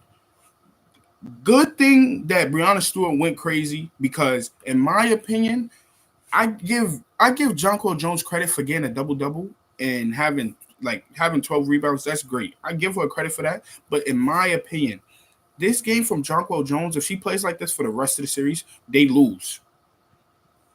They lose because you shooting 40% from the field. You're the tallest person on the court. You have a mismatch. I don't need you to shoot threes. I need you to go down low, get all the rebounds. You can have 12 rebounds, but you should have more than 13 points, especially because especially when y'all bench can't score for nothing. And Laney wasn't scoring like that. It was probably an off game. Laney is a very important part of that team. But especially with Laney not scoring like that, Jonquel Jones, you need to be scoring. You are a better scorer than that, and you have a mismatch every night. I don't understand why you are 4 for 10 when most of your shots should be coming in the paint. I know Asia's a great defender, but come on, it's like you bigger than her. I don't think it's something big. I don't think it's a huge ask to tell JJ to go down low and bully Asia or try your best to bully Asia. So they won. I was wrong. I thought that the Liberty were going to lose. I got Aces winning the next game, the next two, next three. Then Connecticut Sun versus the Lynx. I was right about this. I had Connecticut Sun winning, and they did. And AT looked great. She almost had a triple-double. Dang, DeWanna Bonner was missing everything. 4 for 17, that's trash. She can't do that. If they want to win, she definitely can't do that. Because AT's not going to score 17 points every night. That's not even her game. Her game is more like a 10-10-10. It's not a 17 point. But AT showed up, so she was cool. Marina Mabry, she been showing up too. In the playoffs, I don't understand why Chicago let her go. Chicago Sky. I haven't spoke. Hold up. Let me say this about Connecticut Sun versus the Lynx because they are a great team and they deserve respect. Connecticut Sun, y'all played a good game and y'all won a great game. Y'all defense showed up in the fourth quarter. Y'all only allowed them to score 8 points. Shout out to y'all. Y'all deserve this win and y'all played well. AT, people sleep on AT and she have an unorthodox shot, but this Connecticut Suns team, especially with the addition of Marina Mabry, they are a good team. And I have them winning the series. So good job. Y'all made me right yesterday. I'm happy about that. Nafisa Collier only had 19 points. The last two games, she had, I think, 30-something points in the first game versus Indiana. No, in the first game versus the Phoenix Mercury. And then in the second game, she had 42. That happened against a terrible defensive team. Connecticut Sun aren't a terrible defensive team and aren't going to let her do whatever she wants. And they stopped her for all intents and purposes. They didn't stop her like she couldn't do nothing, but she didn't score 20. You got her to score under 20. That's great. That's a W. McBride, she only made 1 3. If y'all can get her to make only 1 3, that's a win. She scored 12, but she only made 1 3, and they was only 25% from the 3. I never would have thought that the Connecticut Sun would shoot more threes than the Minnesota Lynx because Carlton, she got ratty. She got ratty. She was 3 for 6. That's great. And McBride, she could shoot the 3 too. Alyssa Smith, she could shoot the 3 too. She was missing. And if they shoot threes, they can actually make threes. So I was surprised with that. But Connecticut Sun, shout out to y'all. Now for the Chicago Sky. I just gotta let y'all know something. Chicago Sky, y'all the dumbest franchise. Outside of the Indiana Fever, because they dumb too. But Chicago Sky, you know why y'all dumb? Y'all fired Teresa Weatherspoon, and she unleashed Kennedy Carter. Kennedy Carter was a top. She was drafted high in the draft, I believe. I don't like being wrong, so let me make sure I'm right. She was drafted high in the draft, 2020. If you see her stats, since 2020, she averaged 17 points, 14 points, 8 points. And then she was out for 2 years, came back. She was out for, I need people to understand, she was out for 2 years. People were saying that she was she was not a cancer, but she was hard, she was difficult to play with on the team. They were talking bad about her. You get her on a 2-year break, 2-year gap with Teresa Weatherspoon, and Kennedy Carr spoke good on Teresa Weatherspoon, how she helped her game and she lets her be her. This the best season that Kennedy Carter has played. She was one of the most unguardable players in the league this year. Y'all fired that person that helped her. Y'all fired Teresa Weatherspoon, coach that. There's some games that she coached terrible. She managed her timeouts bad. It didn't look like she was putting good plays together. But I would have never fired her. Never. I don't care what nobody say. I would have never fired Teresa Weatherspoon. Never. That was stupid. And then another reason why y'all stupid is because Marina Mabrey. Y'all traded Marina Mabrey, and now she's on the Connecticut Sun, killing people, smoking everything. Let me show y'all. In the playoffs, she's been cooking. Look, in the playoffs, postseason, she's averaging 21 points. She's been cooking the whole playoffs. Y'all let her go for what? I do not know. Y'all let her go to pick up Bantam, a role player? I don't care if Marina Mabrey was saying she didn't like playing with the team and she didn't like her fit on the team and her role on the team. You find a role for Marina Mabrey. She is a good guard and she has ratty. She's a scorer. I would not have let her go. Yeah, just stupidity. All right, now for music. Let's talk about music. The 2 viewers that I got, thank y'all for watching. I appreciate y'all. Comment in the chat. Give me another like, please. Okay, so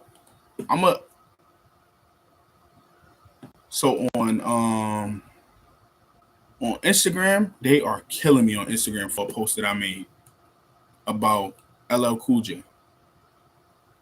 But I don't care that they killing me. That's not that means nothing to me. Like, I like negative comments. I like positive comments. I don't like being misunderstood. That's what I don't like. But I don't care because I don't know none of these people, and them commenting it's good for me. I'm growing a channel. I don't care if they're saying terrible things or saying I don't know what I'm talking about. But in this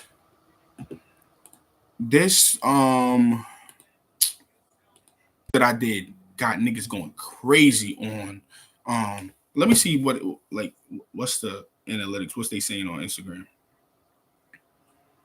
I would show my Instagram, but that's mad work. Okay, on Instagram, I posted this on Instagram. I don't think LL Cool J should have put out. It has 152 likes, 335 comments and 11,000 views. And most of those comments are cooking me. But this is what I said.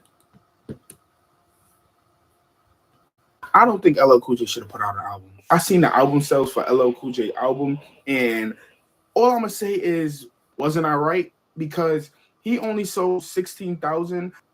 First, all the uproar with Kendrick Lamar performing. I don't think LL Cool J should have. Music industry back in the days when they were is trash, and I heard Jermaine because he only sold 16,000. That is trash. And I heard Jermaine Dupri say back in the days when they were selling albums, if you sold 20,000 albums, you would not even be looked at. You would get laughed at. The era that I came in the music industry, if you sold 28,000 copies, you didn't get no other chance to even walk in the building again. You're fired. Like, niggas was not talking to you if you sold 28,000 records. I just wonder. And this was when he said that clip that I used, that was in reference to Sexy Red selling 28,000. Is there any legend from back then that could come back now and put an album out and it would sell well? Is this a failure for LL Cool J? When you see the people that outsold LL Cool J, a legend, you're gonna be like, that doesn't look right. That looks bad. I'll end this conversation with, I don't think LL Cool J should have put out an album. I don't think. Exactly. And I'm gonna show y'all the people that outsold LL Cool J. But let me give y'all a timeline of this, because the people that's cooking me on Instagram, they didn't see none of the videos before when I was talking about this. Now, I'm gonna say, I don't think LL Cool. I stand on what I said.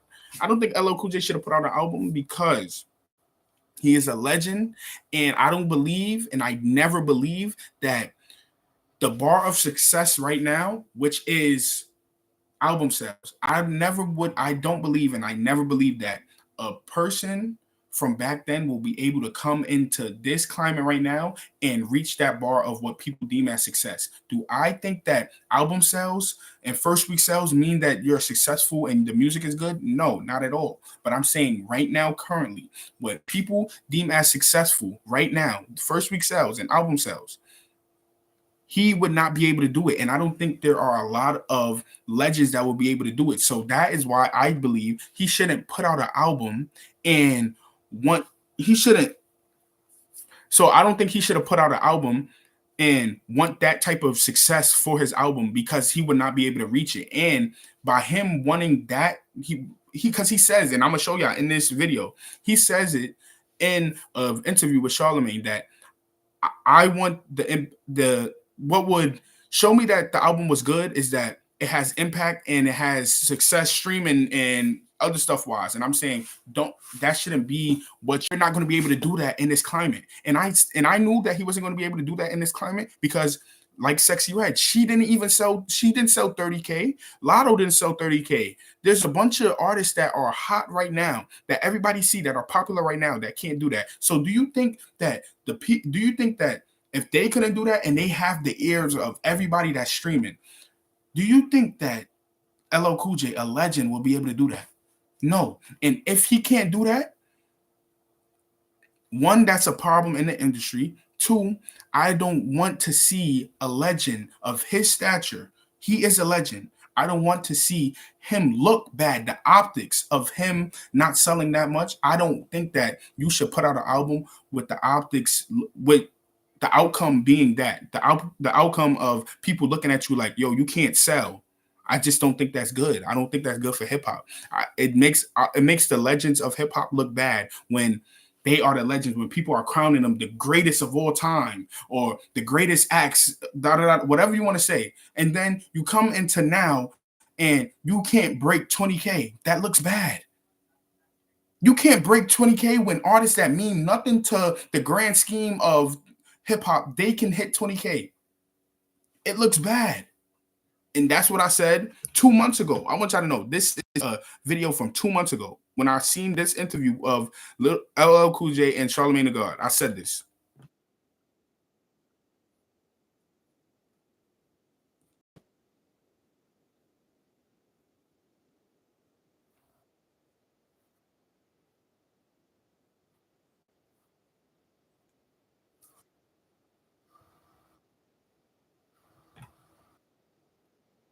So his audience, the people that he's making the music for, or the people that will go, that the majority of the people that will want to listen to LL Cool J, they're not listening to it on streaming. They're not.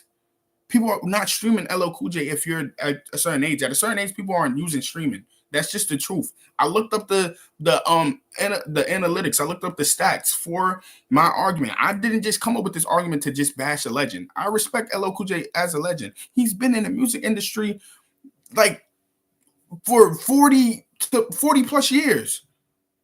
I respect the legends. His music, the album wasn't bad. It was a cool, calm album from a legend, from a vet. He has good music on that. The production is great. His bars are great. What he's doing on the album, some of it is good. Some of it is just not for me, but some of it is good.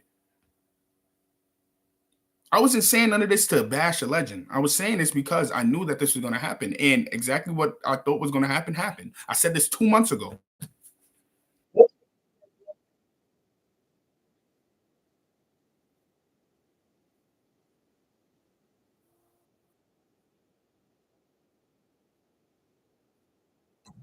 And when I speak about ego, I felt like he was having ego because in this interview, he does a lot of, yo, I'm LL Cool J. I'm him. Like, he does a lot of that. And there's another video where he does that when he's with the Joe Budden podcast. And he's like, yo, do you know who I am? Like, why would I even worry about that? You can't come with that because you're going to be humbled when you put out music and you don't sell like that. You don't sell like you're him. You sell like you're a person that is that's forgettable because you sold less than people that I deem as forgettable in the grand scheme of things in hip hop. Sexy Red and them sold 28 to 25,000 album sales first week. LL Cool J sold less than that, and I believe those people, Sexy Red and them, mean nothing in the grand scheme of hip hop. And if you're telling the story of hip hop, I don't think Sexy Red gets a page. I believe LL Cool J gets a few pages in the story of hip hop. So if you selling less than them, it just looks bad.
What that was.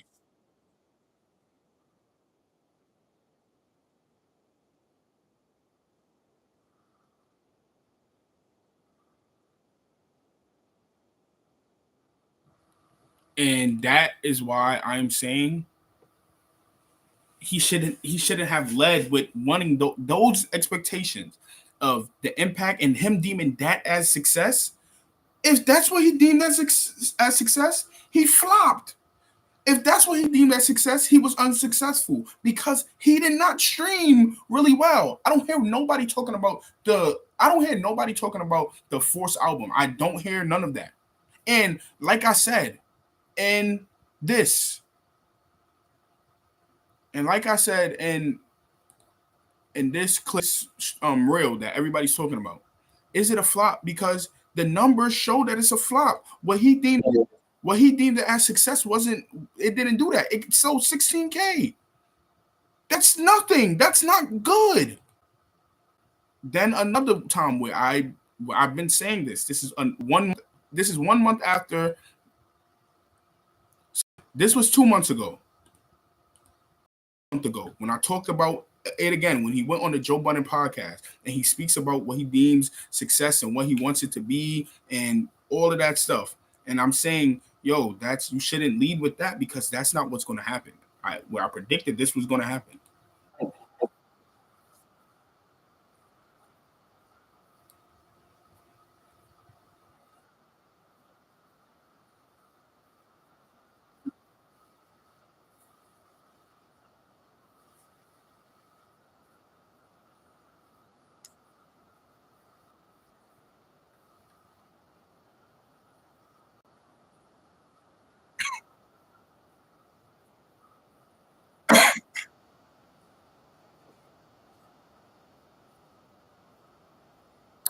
And that's my only argument of why I don't think that he should have put out an album. You don't want him to be selling in the same realm as those people that mean nothing. You don't. I don't care what nobody's saying. It looks bad. In this video. Hold up. Let me see if I find it.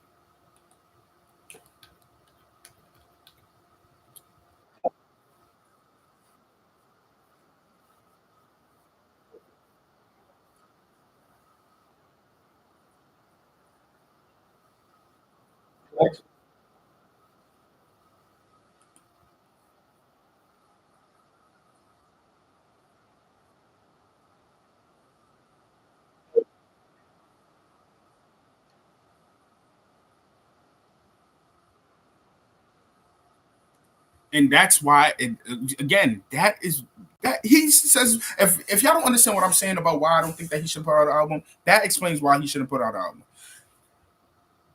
We don't want our goats to not look like goats. Imagine the GOAT of basketball. Imagine LeBron James or Michael Jordan, whichever one you want to use. Imagine one of them saying, I'm the GOAT, and everybody agreeing they are the GOAT.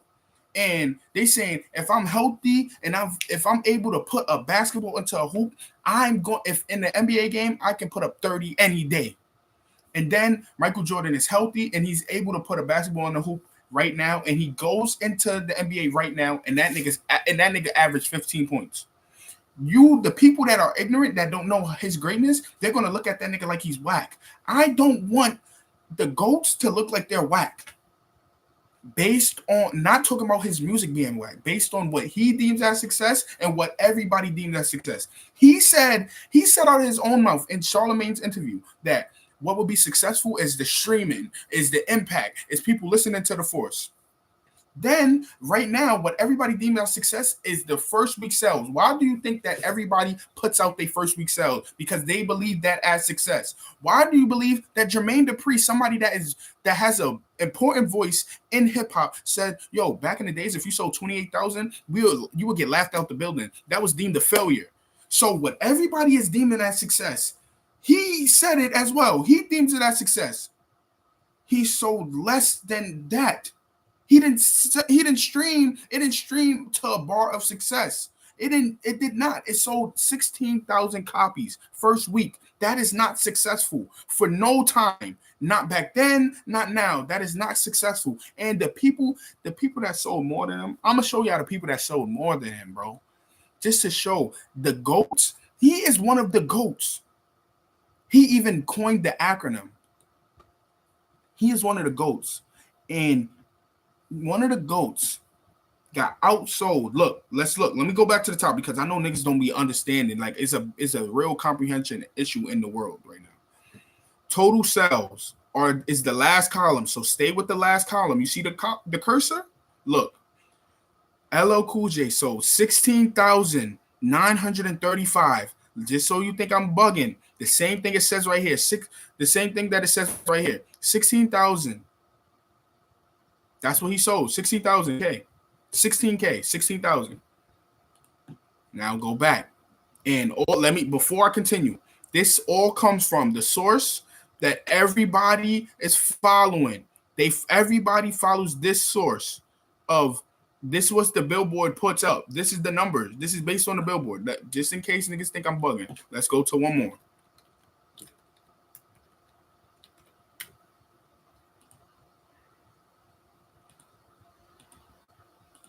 Oh, I didn't see this. This is this right here. This is the source of this. This is the source of this is this. This is the source of what I just showed you on Reddit. Now, just in case you think that who is these people, they mean nothing. This list is exactly what the Billboard says. It doesn't have the numbers. It just has the order. Let's go to the Billboard.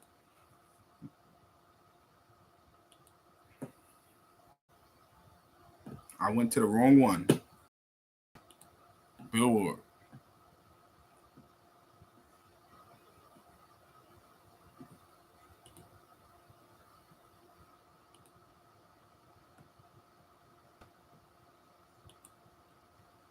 Okay. This is the week before. So it don't this week it doesn't have hold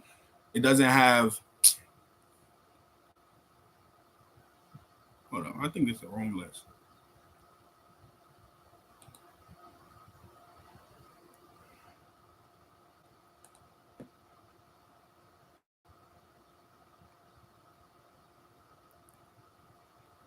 I don't know if it's the right or wrong list.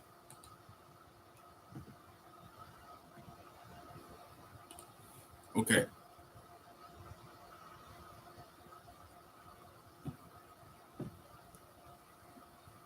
This is from the chart week of ending the 26th.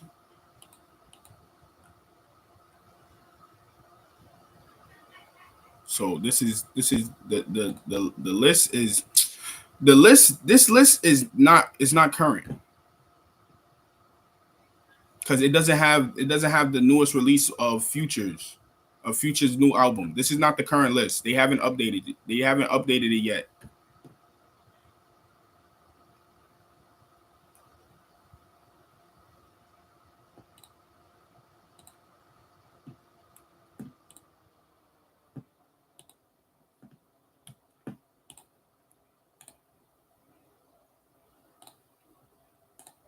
But regardless, this is accurate. You see that it's accurate.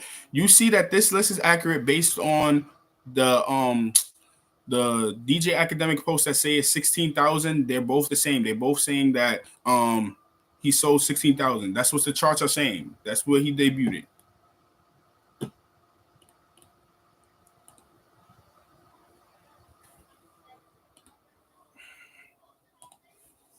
Yes, so I don't think LL Cool J should have put out an album. And so yeah, it says 16,000 right here, and on the Reddit list, it says he sold 16,000 right here. Okay, now the people that sold more to him, that shouldn't be selling more to him because he's a legend, and it doesn't make him look like a legend now. MGK and Trippie Redd. I like Trippie Redd. He shouldn't be selling more than LL Cool J. Ian shouldn't be selling more than LL Cool J. Young Blue, none of these people. Logic, Mustard, Lyrical Lemonade, Ice Spice. Look, Ice Spice sold 19,000. Oh no, God damn, 19,000. Four Bats sold 21,000. Big Sean sold 22,000.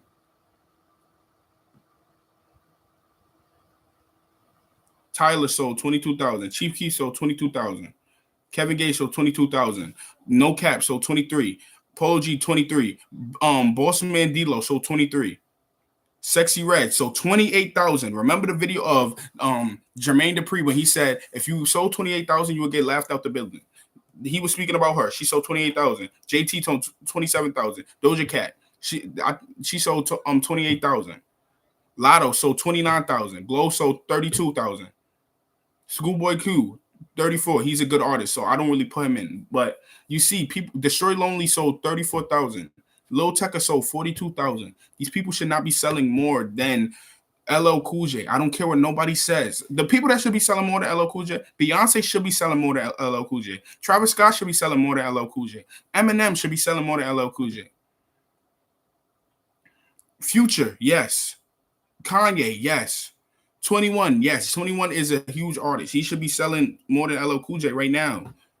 Future sold he got 3 albums that sold more than LL Cool J in this year. But they should be because they're bigger acts. But Gunna, you really think that Gunna should be selling more than LL Cool J based on his legendary status? Like that's my whole point. is that the people that are selling more than LL Cool J, they shouldn't be, and that's why I don't think that he should have put out an album. Especially, don't put out an album and say that your bar or your metric for success is album sales, because during this right now, you are not going to sell as much as the people who are putting albums out right now. You're not. I don't know about y'all being dramatic, but this nigga is number 62 on the list. It sold 16,000, bro. That's not crazy to y'all? LL Cool J, a certified legend? I don't know about y'all. That's crazy to me. That's crazy to me. And I think that's a problem with hip hop currently. The legends should be selling a lot. And if a person like Ice Spice, Sexy Red, JT, Glorilla, Lotto, if they are out and they are everywhere, you see them everywhere. They're doing everything popping. Sexy Red is everywhere. I seen her doing WWE. She's everywhere. These artists are everywhere. I use the women because I deem the women as leading rap right now. They are doing everything. They are everywhere. If they aren't selling, do you think LL Cool J, a legend that has not been here, that has no connection to the youth, and the youth are the people that are the majority of what's streaming? If the people that have connections to the youth are not streaming a bunch, LL Cool J never was going to win, and that's why I'm right, and that's why the people that are in the comments on my Instagram saying I don't know what I'm talking about, they don't know what they're talking about. They want to say that streaming doesn't matter. I'm not saying it matters to me. LL Cool J said it mattered to him. If we're talking about albums, LL Cool J album is better than a bunch of the people that sold better, that sold more than him. But if I'm talking about what he deemed as success out of his own mouth, it was unsuccessful. It was a flop, and it is what it is.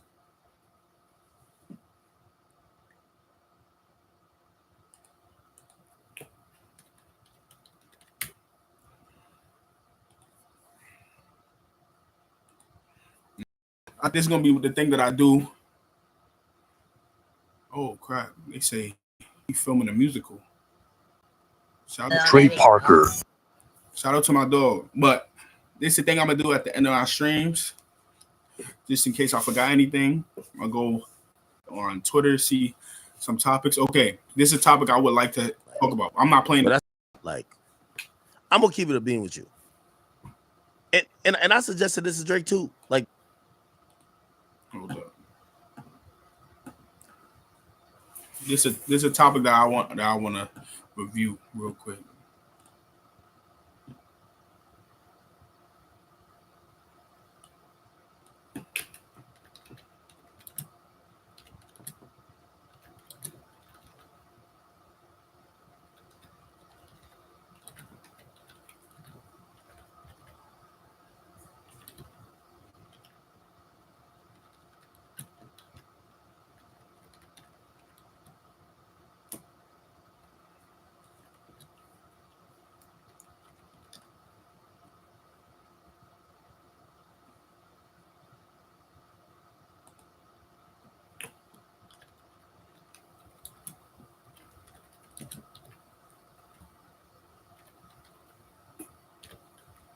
Just changing the title. If you in here, thanks for watching. Like, comment, subscribe, and tell a friend to tell a friend. Say what's up in the chat. Just give me a like if you here. I appreciate it. All right, so this is what I seen on Twitter. So let me read it first. DJ Akademiks says Drake needs to follow the 50 Cent and Eminem blueprint by dropping a biopic and album at the same time and go #1 in the box office and #1 in music. I think it's smart, but I have a rebuttal to that. Like years ago, I was just like, yo, Drake, you've done. I think I said it to him after Scorpion. This is after Scorpion. I said, bro, you've done everything you could do, bro. You know what you got to do next, right? The greats have done this. Eminem has done this. 50 has done this. Even T.I. has done this. The only thing you haven't done yet, Drake, your next album, you got to drop a movie at the same time. Be #1 in the fucking world with music and in the box office. Bro, you're an actor. Like, do that. I think. So the thing that I don't like I agree with what he's saying. I think that would be fire. I think Drake is I'm not a Drake hater, bro. I'm just a Drake I'm a person that listens to Drake and I'm like, yo, you great, but I want you to raise the bar, bro. You don't raise the bar. You're just coasting. You do what you do so well that you don't try to do nothing better or nothing like more creative. I've been saying for a long time that if Drake is gonna only talk about women, he's not gonna go rapidy rap and do none of that stuff. Why not make it a story about the first song, the first song, I'm single, I'm looking for a girl. The next song, I found a girl. The next song, me splurging on a girl because I love her. Da da da da. Then the next song, she cheats on me and fuck one of my friends. Da da da da. Then the next song, oh, I try to get revenge, but I'm still love her. Da, da, da. I'm saying do it meaningful.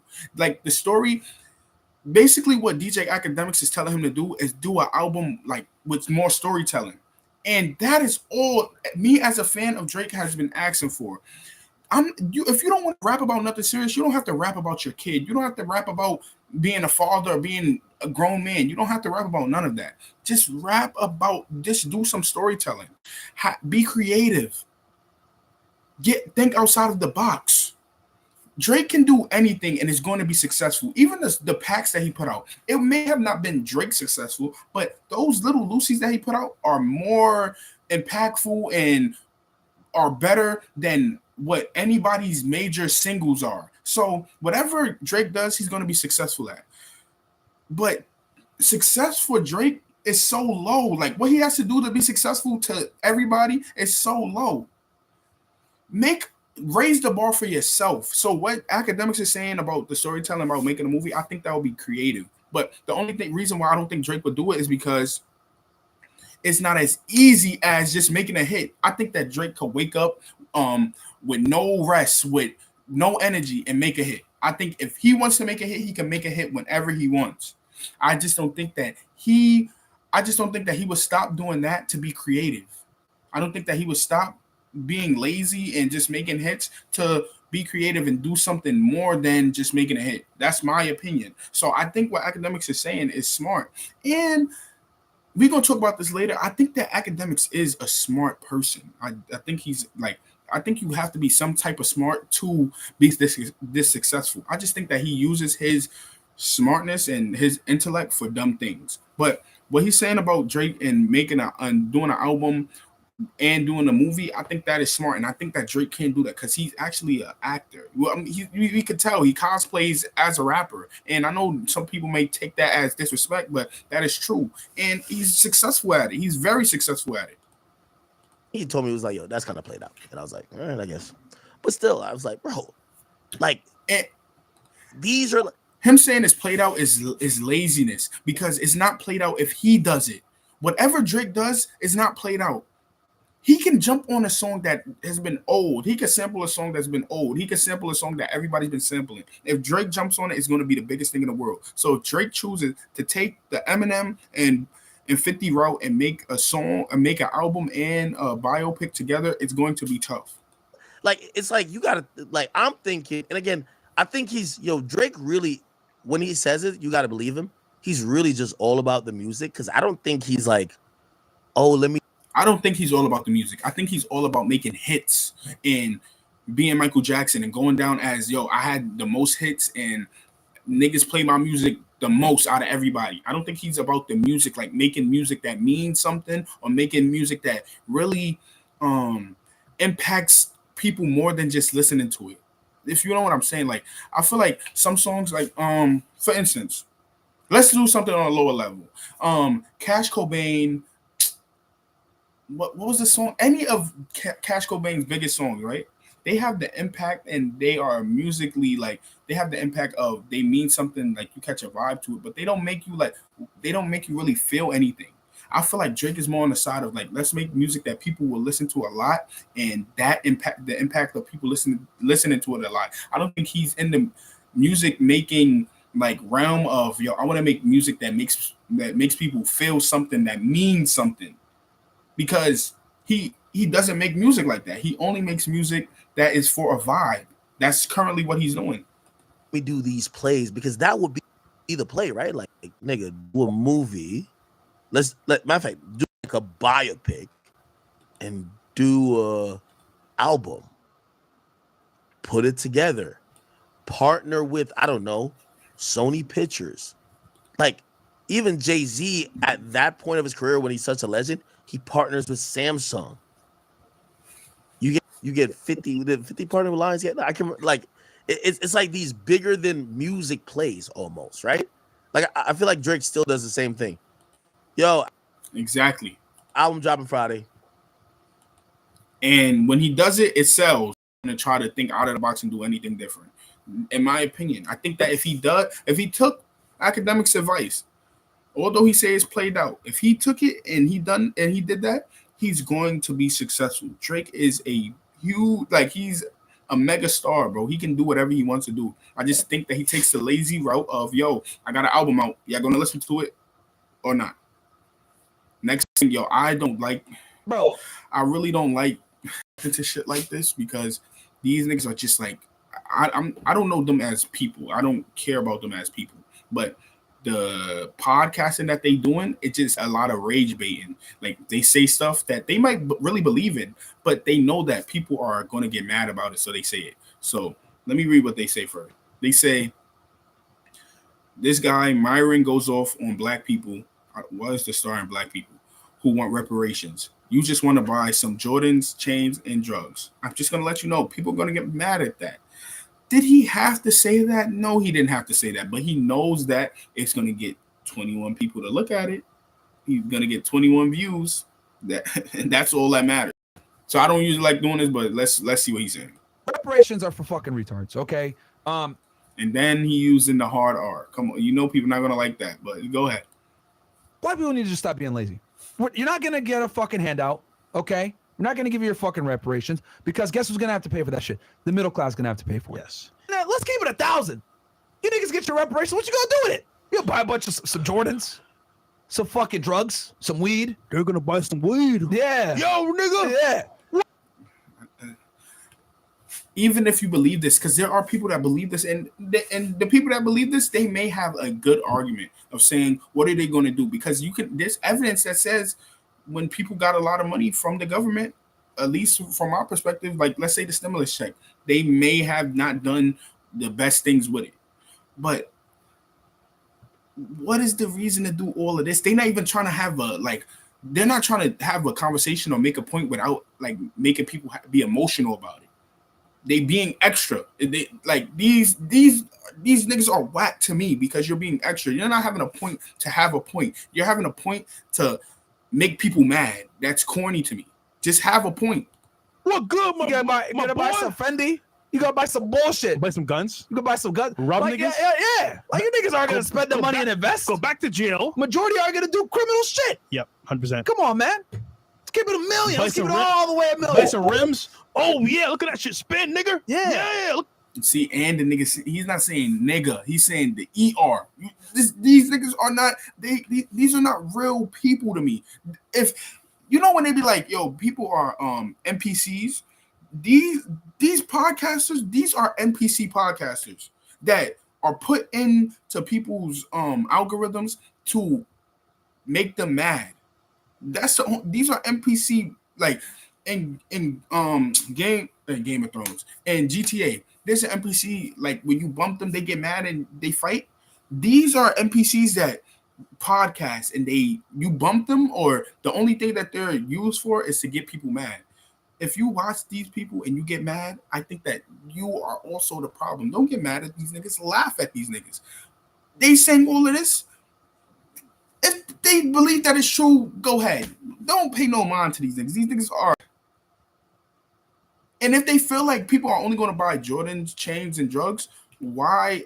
And I don't know. Maybe this is genius. Maybe nobody has ever thought about this. If that's what you really believe, do you think that it's a problem with people doing that? Because you did say that they're lazy. If you believe that there's a problem, why not, instead of making people mad and saying, oh, all of black people are going to do this, why not be like, yo, I feel like people are going to waste their money if you do get reparations. What about investing to something smart? And what about telling them what to invest in? No, you don't want to educate them. You just want to make them mad and make them call you all types of names. Like, you're just an NPC. You're corny. Now for Adin Ross. I actually want to talk about this, but wait 1 second. I want to go to when he started. I believe. Okay, this is towards where he started. Adin Ross, let me give you a tip. Security get popped every day, baby. Oh no, this is where it started. I'm gonna start right here. To me, I promise. Like, you think I'm scared of LA? What? I lived in LA for years and years and years. I'm not banned from LA. Now, I ain't gonna lie to you. When Adin, all right, first let me talk about the ban from LA stuff. He in that video he starts talking about he gonna get he says that he's gonna slap them. Then he says he's gonna get the security to slap them. I don't like when people act tough and then you don't double down on your toughness. Like, if you're gonna say you're gonna slap somebody, just say you're gonna slap them. Don't say that you're gonna get security to slap them. Be a man. Be a man of your word. You said you was gonna slap them. Why are you gonna get another man to slap them? Why? You're tough. You making a video saying I'm gonna do this, then just stay tough, or just don't be tough at all and just ignore niggas that threaten you. was talking like this, I was like, damn. Yo, I be watching YouTube videos, and this is the type of confidence I've always wanted to have when the police pull me over. Yo, you ever watch white dudes get pulled over by the police? Why the fuck did you pull me over? License and registration, please. I think what the fuck? You work for me. Like, that's one of those. You know what I'm saying? So in reality, when I'm watching this, I'm like, oh shit, that's that white privilege. Just like, wait, you think I give a fuck about your Negro gang beef or gang history? And this is why Akademiks, he plays like, I don't think he plays dumb, but I think he uses intellect for the wrong reasons, right? Because he knows what Adin is doing. He knows that Adin is being privileged. He knows that Adin is playing this like, yo, if y'all do touch me, I would get somebody to touch y'all, or that, like I don't care about y'all gangs and stuff like that. That's Akademiks knows this, and he knows Adin, and I don't feel like he would tell Adin to stop this. He would say keep going. But if he told Adin to stop this, shout out to Akademiks. That is smart. But Adin is inciting violence. He's inciting people to do something to him by like being extra for no reason when he's not going to do anything at all. Come do it. Go to jail. It's so worth it, bro. Your shitty life. You see? And that's why video of what he was saying.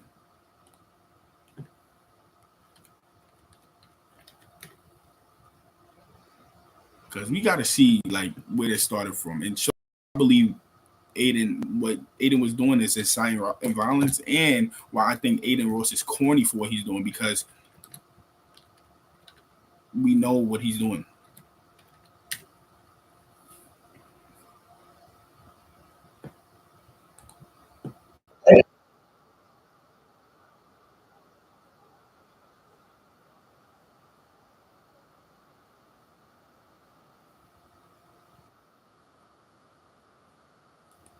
Right, so they say he banned from. So the people say he's banned from LA because he was siding with the Drake stuff a lot. So then somebody say he's banned from LA. Well, mics are good.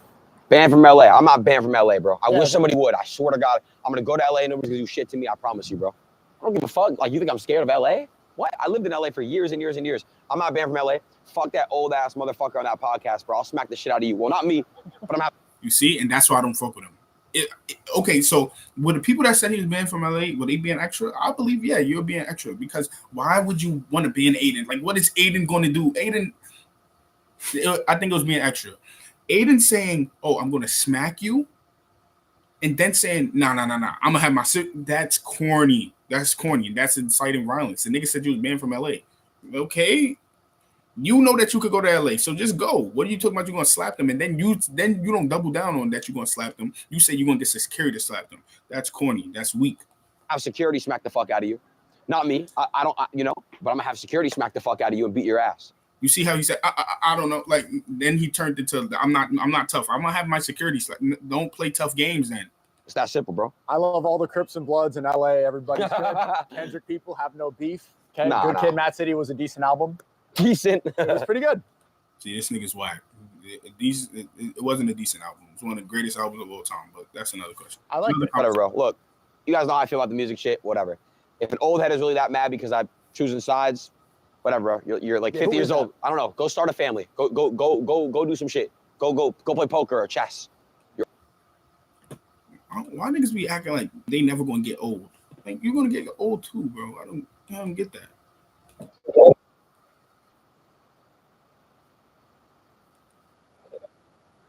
So then after saying that you're gonna slap them and then saying no, you're not gonna slap them, you got you talking about then come do it. My lawyers, like that's corny. Stop playing tough if you're not tough all the way. I've been talking to people from LA. Guys, I've been talking to people from LA. I'm actually coming to LA in about probably a couple weeks. Don't put GG's in the chat. Probably coming in a couple weeks. I'm gonna probably do some horror night streams. Gonna go around, do a couple podcasts, stuff like that. So, but I do want to clarify and take a step back and really, in the moment, obviously, I was talking crazy and shit. I'm not necessarily apologizing to people I was talking towards, but I do want to say one thing. LA is to not be fucked with. LA is a serious place, and I love LA. Seriously, I love LA. So why I was talking so tough, bro? You didn't have to talk tough at all. There was no reason. You didn't get no points for that. No points at all. I just don't get it. I thought the whole thing's corny. And then I believe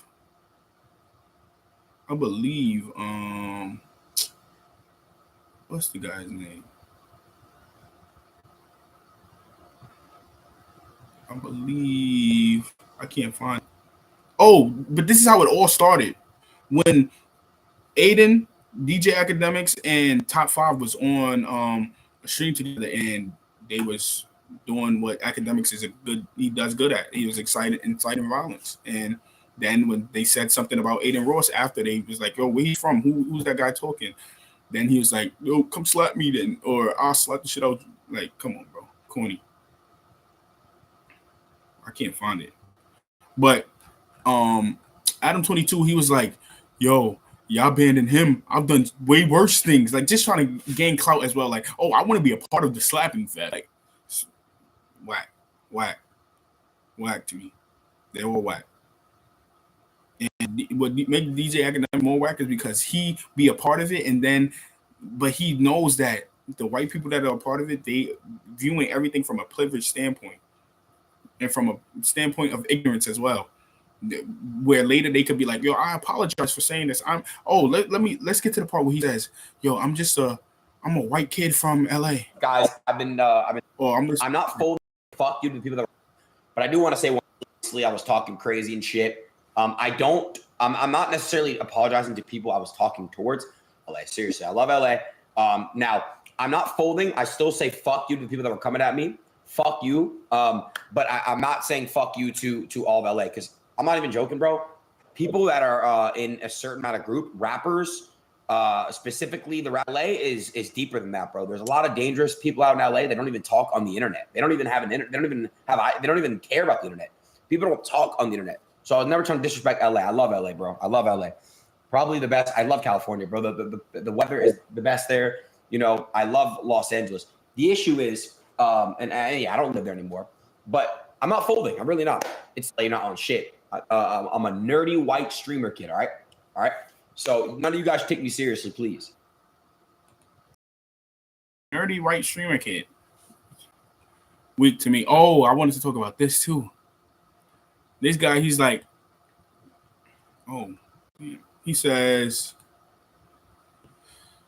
so it's a picture of Drake. He doing a bet 200 and he got 5 million off of it, right? He says the fact that it's 2024 and Drake is still learn nothing and promotes gambling to kids, pretending he won all this money from a company he not only works with, but uses to sponsor and recruit OF girls and only whores, and nobody caught on yet.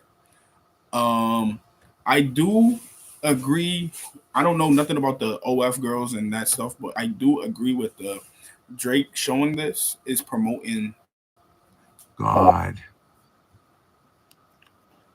Yeah. Bro, on my last 100.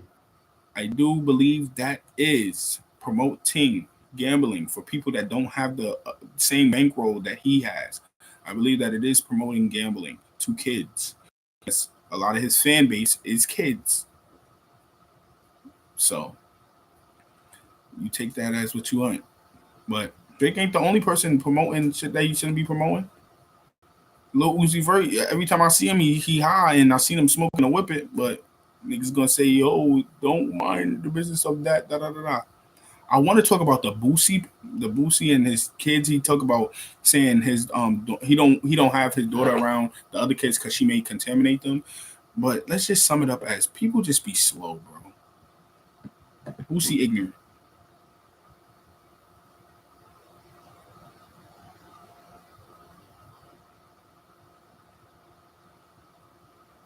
Simply a podcast. Never in my life would I think you want something else.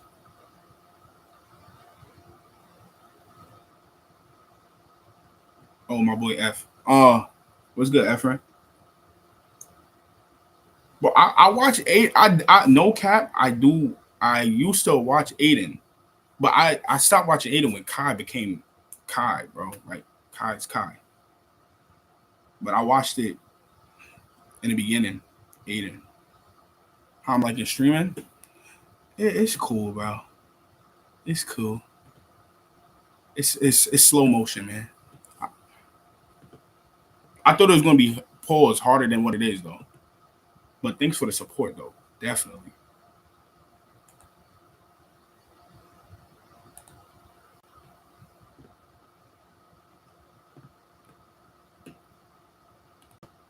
Okay, now the Boosie daughter thing.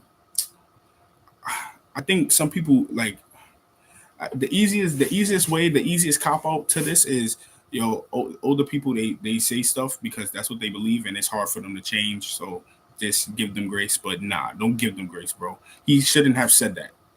That was that not about your own kid. Especially when you say other things about her and she never comes out. And in this video, she looked like she crying and stuff. Like, I'm gonna play this whole video, but the whole world know that. And it been about 2 years now that I'll be quiet. I keep quiet on the shit. I wouldn't say nothing. I just go with the flow. I did everything in my power to understand that this is my father, regardless. Like, I'm gonna accept him and love him for who he is. So I just seen he recently did an interview with Carisha, and he used the word contaminating. And putting my siblings in it with that. If you know me, this shit make me so mad. If you know me,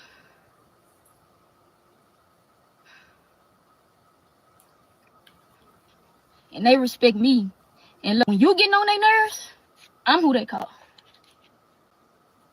My siblings, most of my siblings, teenagers. Teenagers you don't want to let grow up. But okay. Another thing. You keep speaking on me gay. You keep doing interviews and I don't say nothing, right?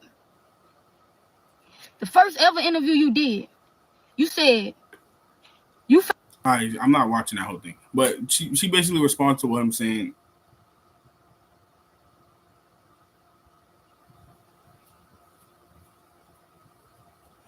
She basically responded to what he was saying, saying like he speaks on it, like there's no reason to speak on it because she doesn't like she basically in this video she respects her pops. She knows her pops is who he is.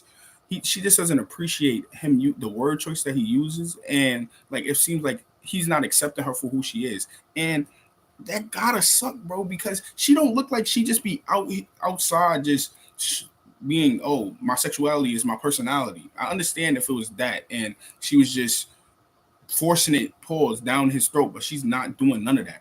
And any chance he get, he like kind of he be violating.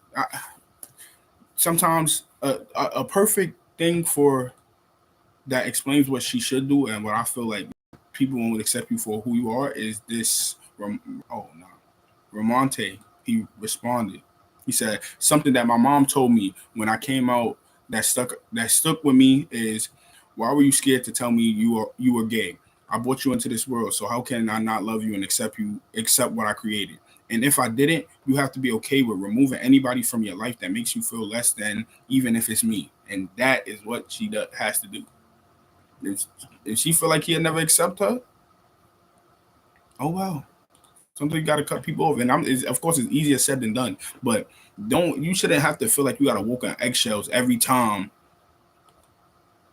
You shouldn't have to feel like you have to walk on eggshells just to be who you are. You shouldn't have to dim who you are just so somebody else can feel comfortable, especially if you're not hurting nobody.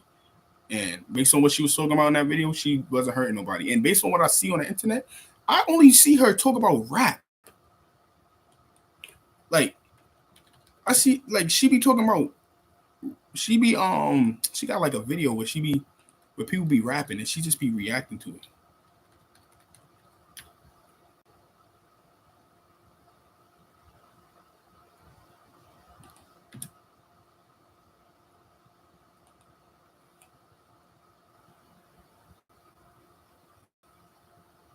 So that's all that she doing, bro.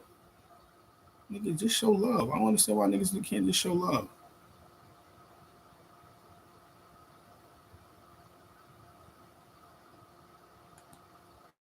Like, all right, let's show this.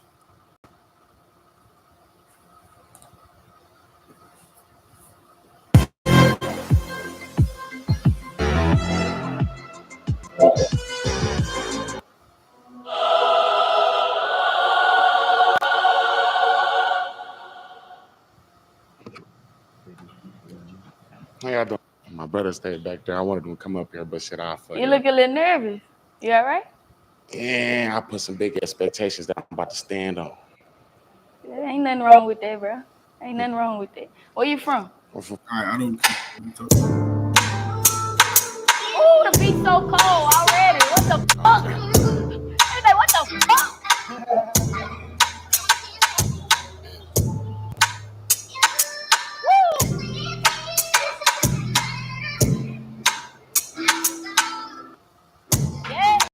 Look, I've been alone for so long on my own. How I cope them balls upon balls upon balls. We smoke still circle through my memories. Rest in peace, some niggas to infinity. R.I.P. And now I'm not listening to this. I'm good. But this is what I'll be. This is the only thing I see that she be doing is it be music related. So that's it. That's kind of foul. What bro be doing? But you a man. At the end of the day, if she stop fucking with you, people be acting like they don't care when they kids stop messing with them. But when they kids stop messing with them, they be like, "Why are you acting like that?" Or when they deathbed, they be like, "Oh, I'm sorry for how I treated you. I'm stupidity."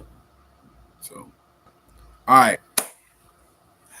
Thanks for watching. It's the second stream ever, man. I appreciate everybody that came, that liked, comment, subscribe. I appreciate y'all for the support and the love that y'all showed. I'll see y'all next time. This is the It's Tony podcast. This is my second stream. I'm Tony. Make sure you like, comment, subscribe, and tell a friend to tell a friend. I'll see y'all next time.